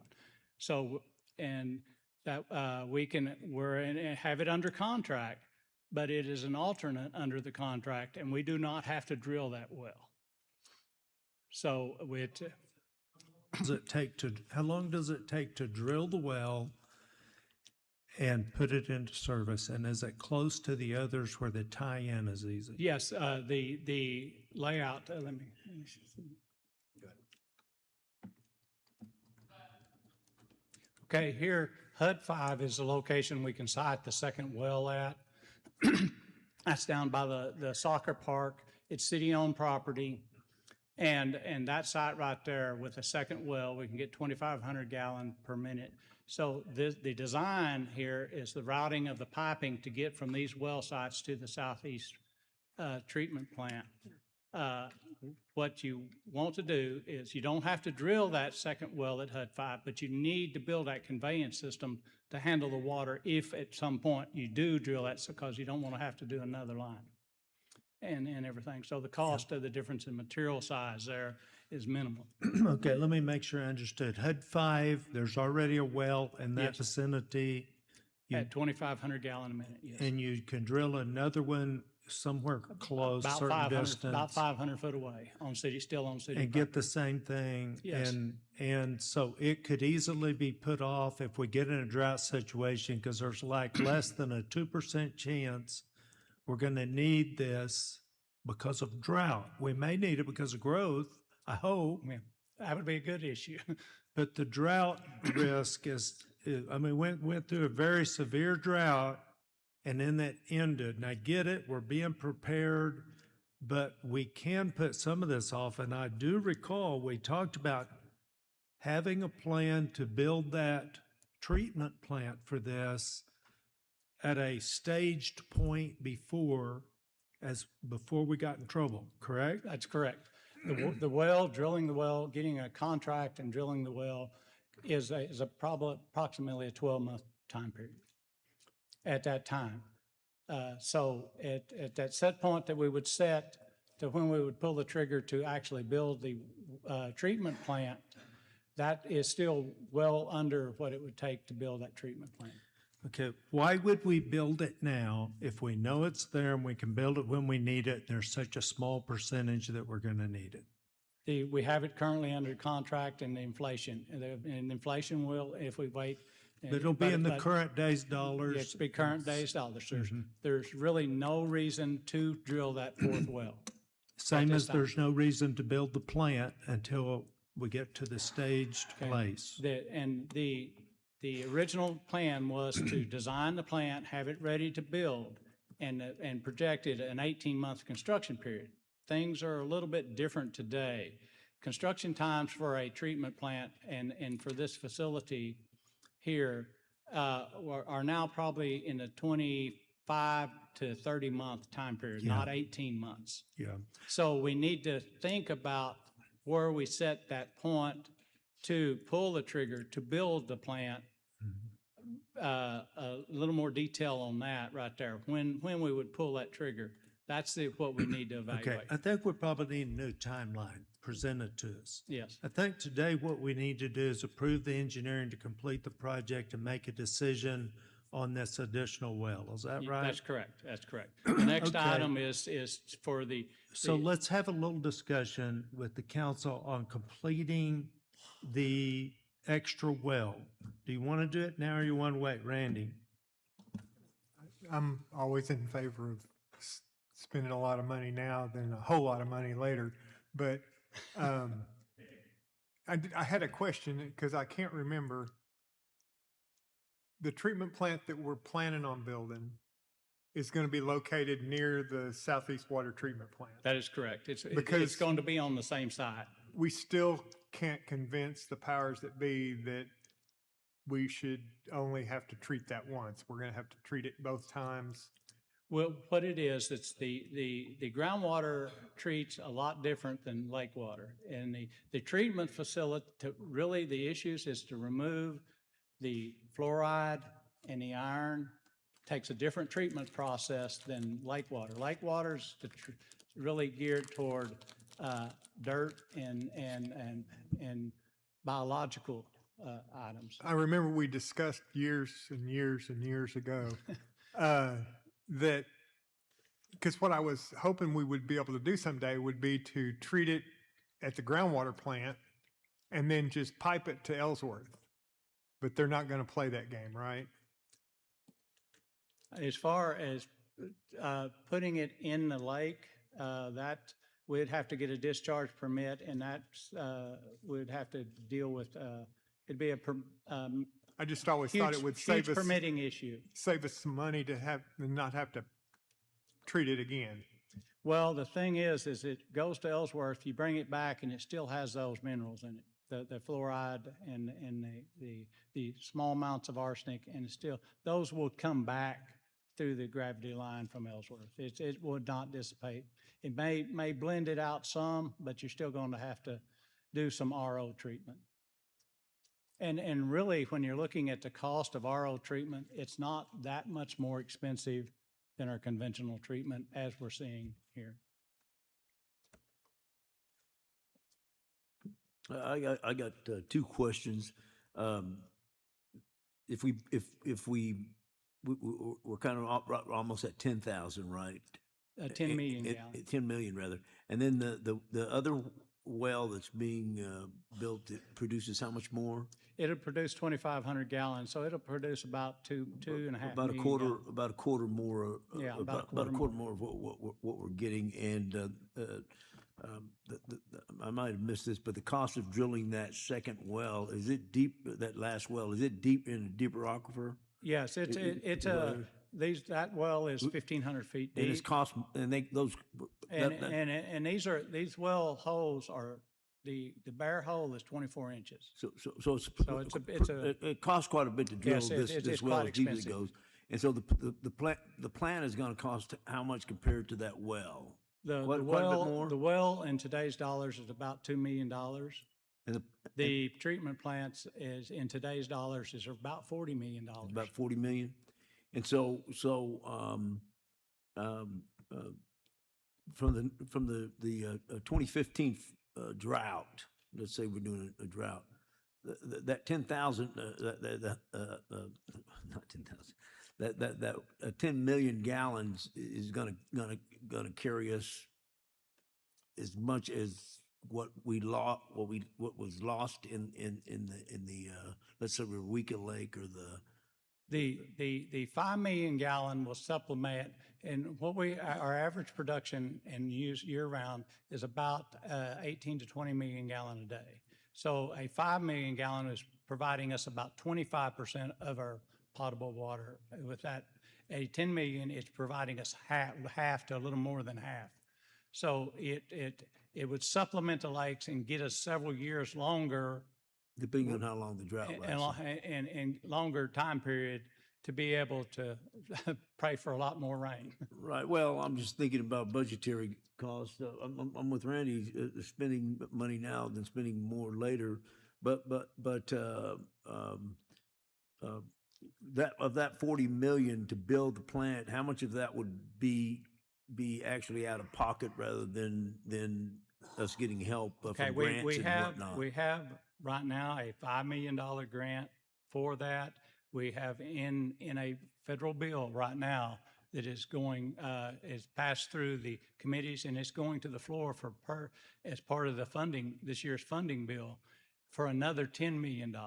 So 15 off the 40 is 15 what we're off the looking. 40, which means our FAP loan is sufficient to cover that cost right now. The cost of the well, but not the cost of The cost of we'll have the money if in today's the dollars. cost of the well, not the cost of the plant. And we're still going to be looking at more funding, yes.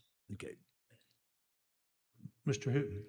Yeah, if I'm an industry thinking about relocating to Southwest Oklahoma, when I ask you, how's your water situation down there? Because I know that's asking other places. I'm from Texas and up in the Panhandle. What would you say? In knowing what we know about what's down below now. Yeah. We have the capabilities of getting the water. It's not cheap to get there, but there's the potential. But we're going to acquire approximately 20 million gallon in water rights because of the area of Lawton and the number of acres that are platted. So about 20 million gallon a day is all the water rights we would be able to acquire in the aquifer. That's pretty healthy, it sounds like. What? That's pretty healthy, it sounds like. Yes. How would that, and how do we compare with other, like you think you said something early on about other communities maybe not doing some of this research at this point in time, because there's no drought right now. Well, significant drought. This aquifer is unique to this region, and Cool. the granite and the type of rock it is and everything. Most of the other areas that have water wells, it's not as hard to get the well in, not as expensive, and they don't have the mineral issues that we're having because of the type of formation we have here in this aquifer. Okay. And the depth, we're having to go, 1,500 to 2,000 feet for these wells. And I guess I'm just pleasantly surprised we have sources of water for now and for the future. And that's what this would provide. It's gonna keep us in a safe situation. Yes. Okay. Thank you. Mr. Brown. Thank you, Mayor. 2 questions. How long will the aquifer last if you're pumping 10 million gallons a day out? So that's still a study that the OWRB and the federal government is. Yeah. So we've actually, that's a great question. And that's a question we want to answer. That is going to take more study. We've been proactive on already putting that package together of doing that study outside of the City of Lawton's budget under the OWRB, who's responsible for creating those studies specifically and creating maximum annual yields for the aquifer.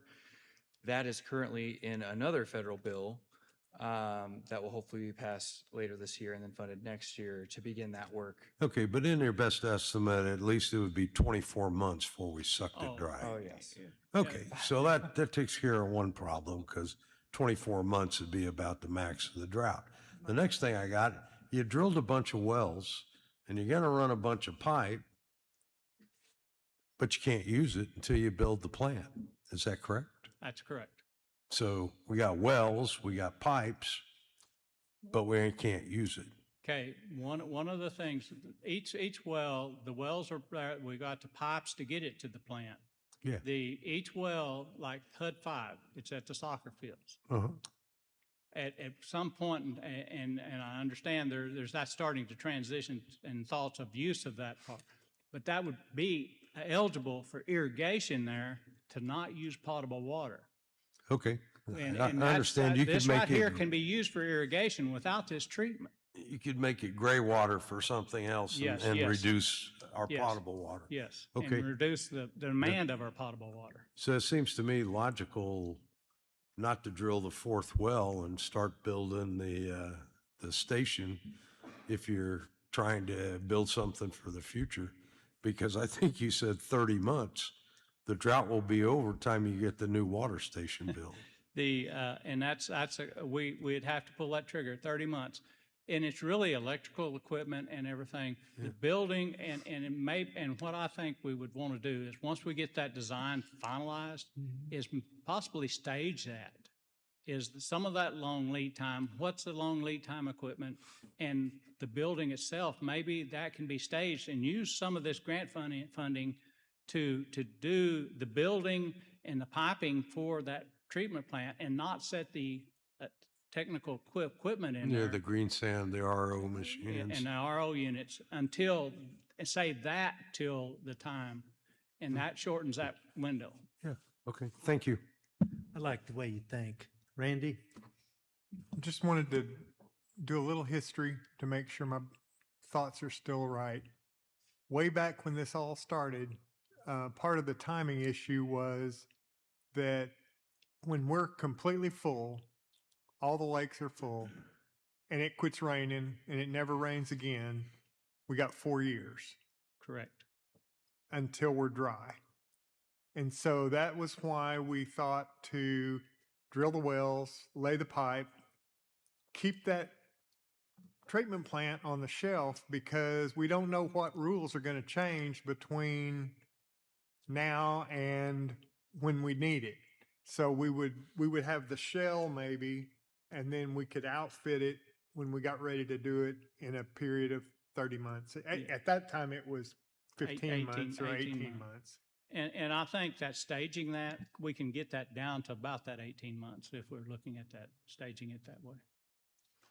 The one option, if we're able to acquire some more grant funds and we can get the grant funds, then we want to bring it to you to build it while on somebody else's dollar.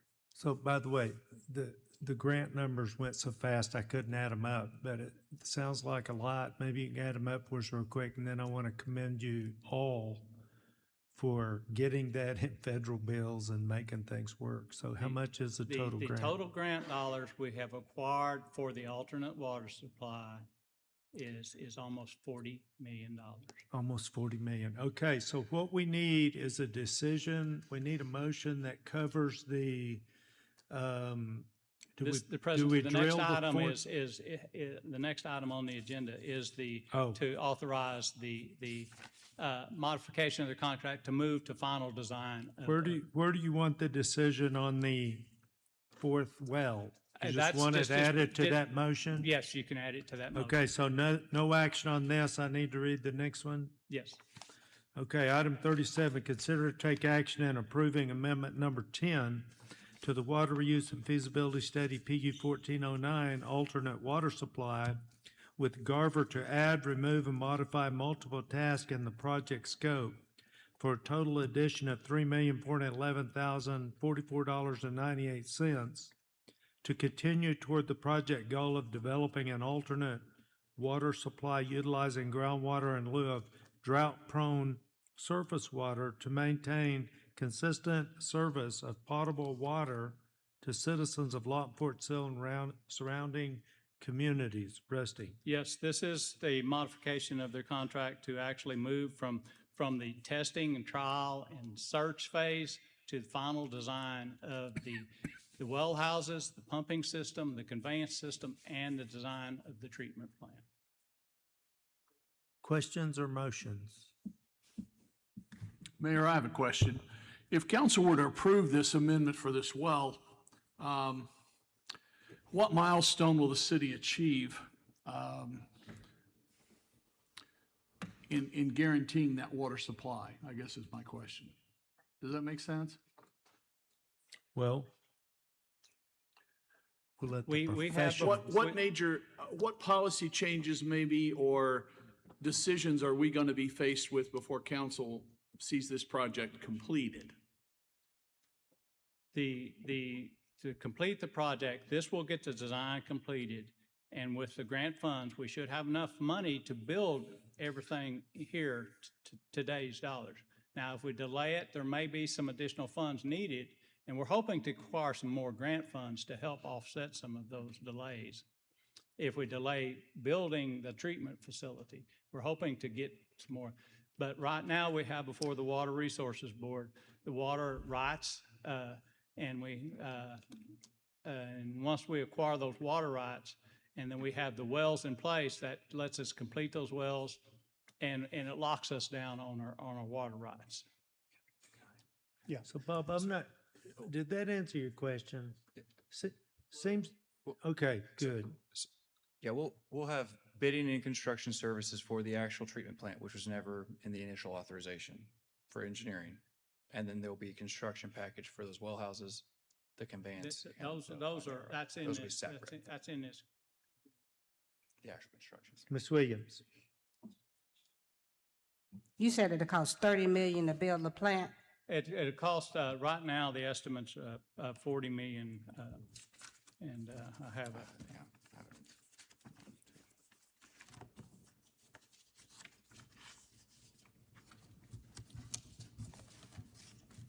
Okay. Right now, the estimate for the construction of the treatment plant with 30% contingency. Without the 30% contingency is 28 million. With the 30% contingency is 40 million. So it's in that neighborhood without contingency, it's $28 million. With contingency, it's 40 million. clarification, the original $15 million plant would not have worked because the water was worse. Is that Yeah, right? That's correct. That's Okay. correct. Ms. Demery. Yes, in your scope, Garver recommends full-time construction observation. Yeah, we hire a third party So to it do will that. be a third party? Yes. Okay. We do that more for ours and to make sure that they're doing their job too. So accountable, holding them accountable. So Somebody got a motion? I'll make a motion that we approve. Can you use your mic, please? I make a motion that we approve, but we do not add in the fourth well. Approve the engineering, but do not drill the fourth well at this time. I think that's correct. Is there a second? Second. We do have a second. Discussion. Please vote.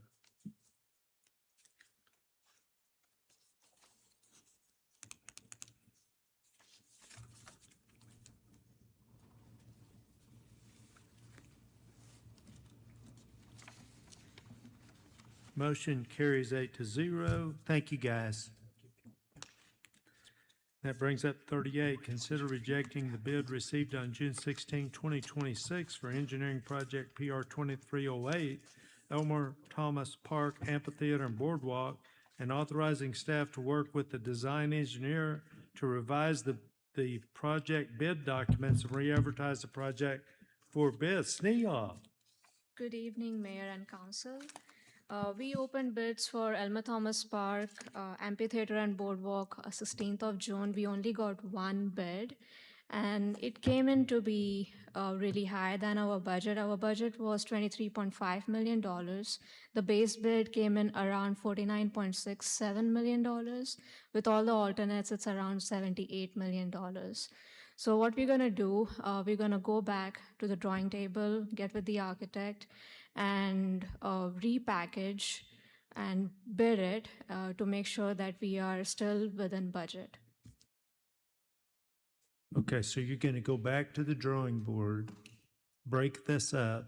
Are you gonna bid it in smaller chunks? Yes, sir. So we have to, Okay. What it is, you'll have a base bid and it's smaller, and then you'll have all additive alternates in the bid.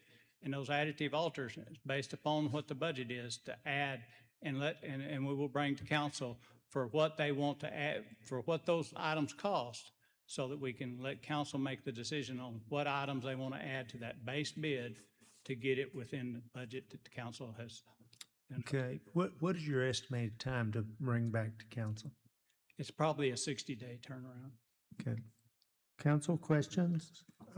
Can we, and I don't know how to do that, but I was reading, and there's a lot of companies up north around the Great Lakes that are looking to bid on stuff, and I don't know if we're actually making that leap. So I don't know if there's a way we can embolden. That's one of the areas. We need to get with the consultant, and we need to go out and look for bidders to make sure we have more than one. We have multiple bidders to get more competitive I read pricing. an article the other day whenever the Taiwanese group was here in town, and they're like really interested in moving inland, because right now they've got a lot of coastal engineering projects and stuff, and they're interested in moving inland too. So might. And that's one of the discussions we're going to have with the consultant is why we only had one bid. They should have actually marketed it much better to get more bids. You know, Do you need a motion to reject the bids? Move to reject. Motion to reject in a second. Discussion. Please vote.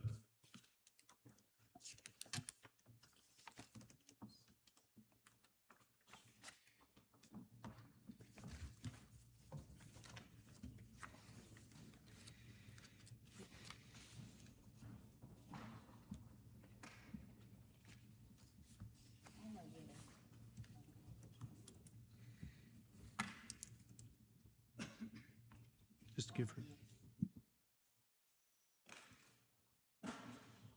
Motion carries 8-0. Rusty, did you get everything you need? Because the motion did not include authorized staff to work with a design engineer. No, that's automatic. Okay, great, thank you. Let's move on to 39. Consider approving an ordinance pertaining to utilities amending sections 22-41401 through 22-41408, repealing section 22-41409 through 22-41416, all in Division 22-41, amending Division 22-41, creating Division 22-42, all in Article 22-4, amending Article 22-4, all in Chapter 22, Lawton City Code 2025, by clarifying and providing transparency for solid waste code requirements, redefining terms, clarifying liability requirements for damage caused to private property, updating timeframes for short-term container usage, adding additional authorized personnel where health officers was the only positioned reference, clarifying city property repair requirements, adding a requirement to remove carts when utility service are terminated,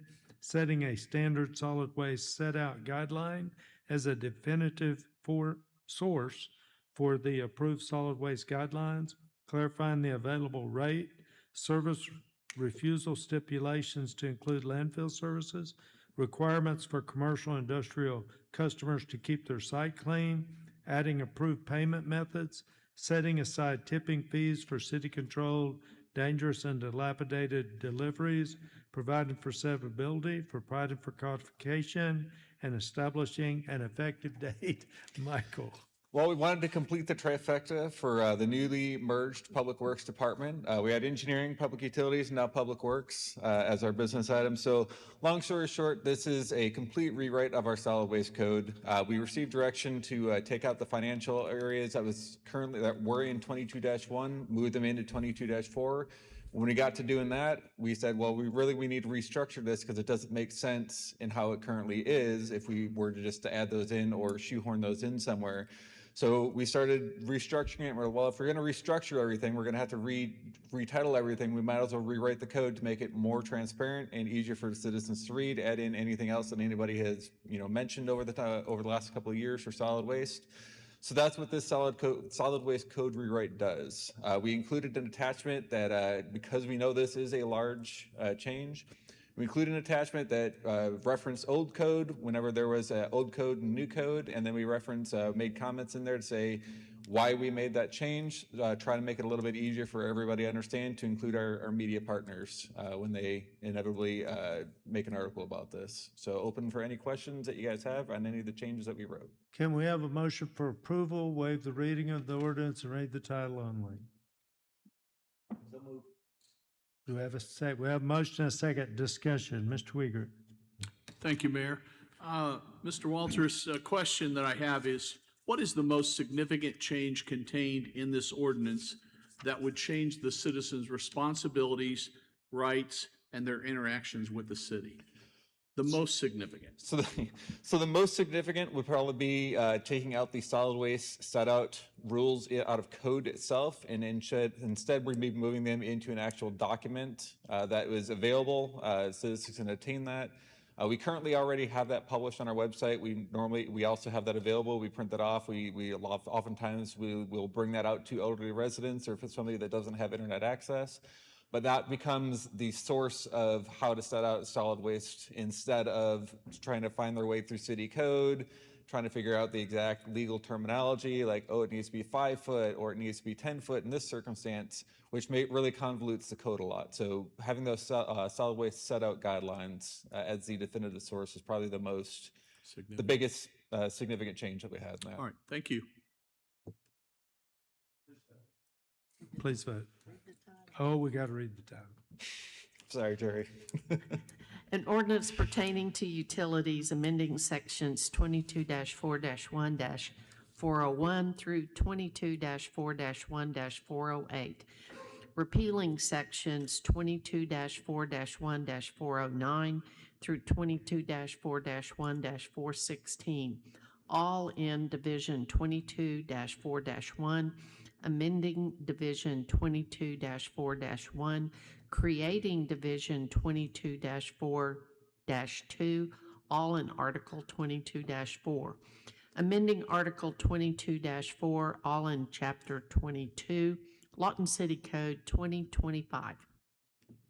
By clarifying and providing transparency for solid waste code requirements, redefining terms, clarifying liability requirements for damage caused to private property, updating timeframes for short-term container usage, added additional authorized personnel where health officer was the only position referenced, clarifying city property repair requirements, adding a requirement to remove carts when utility services are terminated, set a standard solid waste set out guideline as a definitive source for approved solid waste guidelines, clarifying the availability rate, service refusal stipulations to include landfill services, requirements for commercial and industrial customers to keep their site clean, adding approved payment methods, setting aside tipping fees for city-controlled dangerous and dilapidated deliveries, providing for severability, providing for codification, and establishing an effective date. Please vote. That was an hour of my life I'll never get back. Motion carries 8-0. Number 40, consider approving an ordinance pertaining to utilities, amending section 22-1-104, 22-1-1-105, both in Division 22-1-1 and section 22-1-2-115, Division 22-1-2, repealing Division 22-1-4, all in Article 22-1, Chapter 22, Lawton City Code 2025, by removing and repealing sections referring to solid waste and landfill, providing for severability, and establish an effective date. Michael, Companion item to the last item, just what kind of started all was removing all of the landfill and solid waste code portions out of 22-1 and moving them into 22-4. can I have a motion to approve, waive the reading of the orders, and read the title only? We do have a motion. Do we have a second? We do have a second. Please read the title. An ordinance pertaining to utilities amending section 22-1-104 and 22-1-105, both in division 22-1 and section 22-1-2-115, division 22-1-2, repealing division 22-1-4, all in Article 22-1, Chapter 22, Lawton City Code 2025, by removing and repealing sections referring to solid waste and landfill, providing for severability and establishing an effective date. Please vote.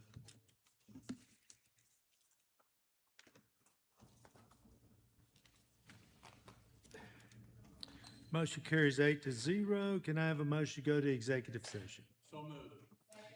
Please call the roll. Hooten, Yes.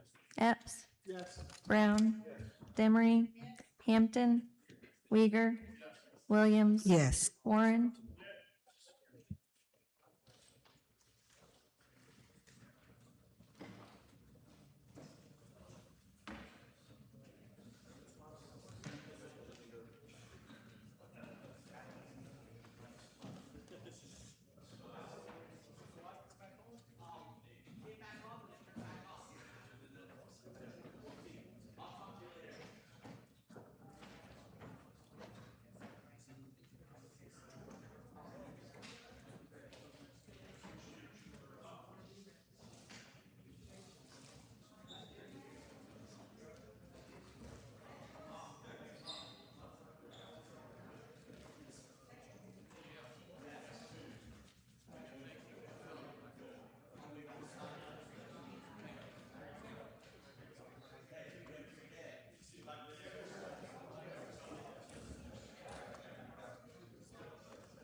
Yes.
Well,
We're going to give Kirby just a minute.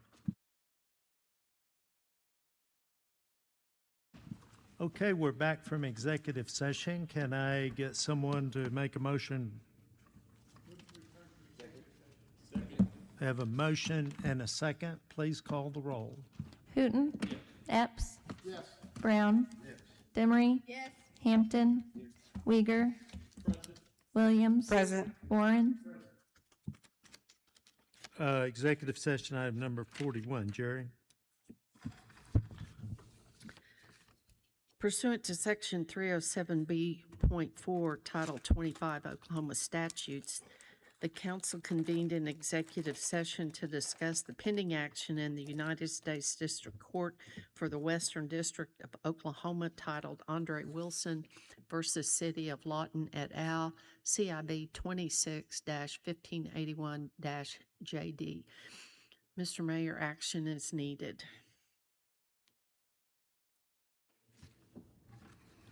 Move to approve an amendment to the current McAfee and Taft agreement for the firm to, one, represent in this lawsuit the city and certain individuals identified in the amendment who are being sued in their individual capacity. Two, make said amendment retroactive to July 1, 2026. And three, direct in the firm to seek attorney fees from Mr. Wilson for the cost of this defense. Is there a second? We do have a second. Please call the roll. Hooton. Yes. Epps. Brown. Demery. Hampton. Uyghur. Williams. Yes. Warren. I believe we have another one.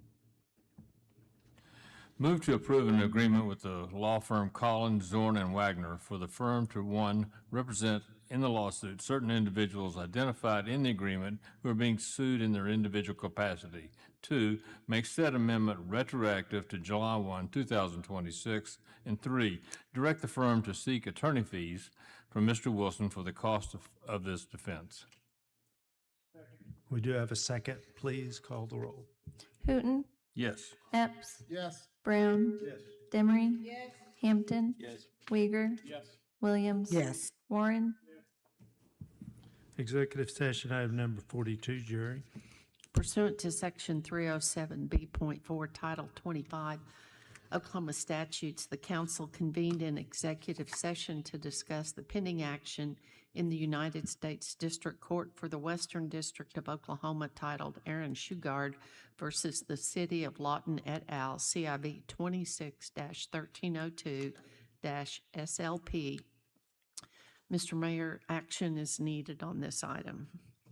Mayor, Council, I move to approve an agreement with the law firm of Collins, Zorn, Wagner for the firm to, number one, represent the lawsuit, the city. Number two, make said agreement retroactive to July 1, 2026. And three, direct in the firm to seek attorney fees from Mr. Shugard for the cost of this defense. We do have a second. Please call the roll. Hooton. Yes. Epps. Yes. Brown. Demery. Hampton. I'm sorry. Uyghur. Williams. Warren. Yes. Mayor and Council, I make a motion to approve an agreement with the law firm Pierce, Couch, and Hendrickson, Basinger, and Green for the firm to, one, represent in this lawsuit a certain city employee identified in the agreement who is being sued in their individual capacity. Two, make said agreement retroactive to July 1st, 2026. And three, direct the firm to seek attorney fees from Mr. Shugard for the cost of the defense. Is there a second? Second. Please call the roll. Hooton. Epps. Brown. Demery. Hampton. Uyghur. Williams. Yes. Warren. Motion carries. Brings up item 43. Jerry? Pursuant to Section 307B.2, Title 25 Oklahoma statutes, the council convened an executive session to discuss negotiations for a collective bargaining agreement for FYE 2027 between the International Union of Police Associations, IUPA, Local 24, and the City of Lawton. Mr. Mayor, no action is needed. Item 44, Jerry. Pursuant to Section 307B.1, Title 25 Oklahoma statutes, the council convened an executive session to review the employment of John Ratliff as city manager. Mr. Mayor, no action is needed. And that brings up audience participation. We have one request to speak by Chad Rogers. And he actually wrote on there once say, he obviously left. Just want to thank publicly our police department and our city management for a job well done as applies to our property and community. And that's basically what I know of what he wanted. I know he was bragging on the police for something that happened at his shopping center. There are no other requests to speak under audience participation. That brings up adjournment. Motion and a second. Please call the roll. Hooten. Epps. Yes. Brown. Demery. Hampton.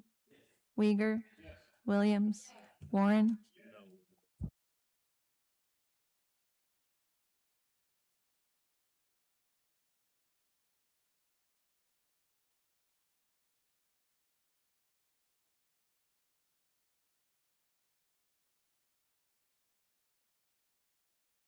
Mayor Booker, will you call adjournment, please?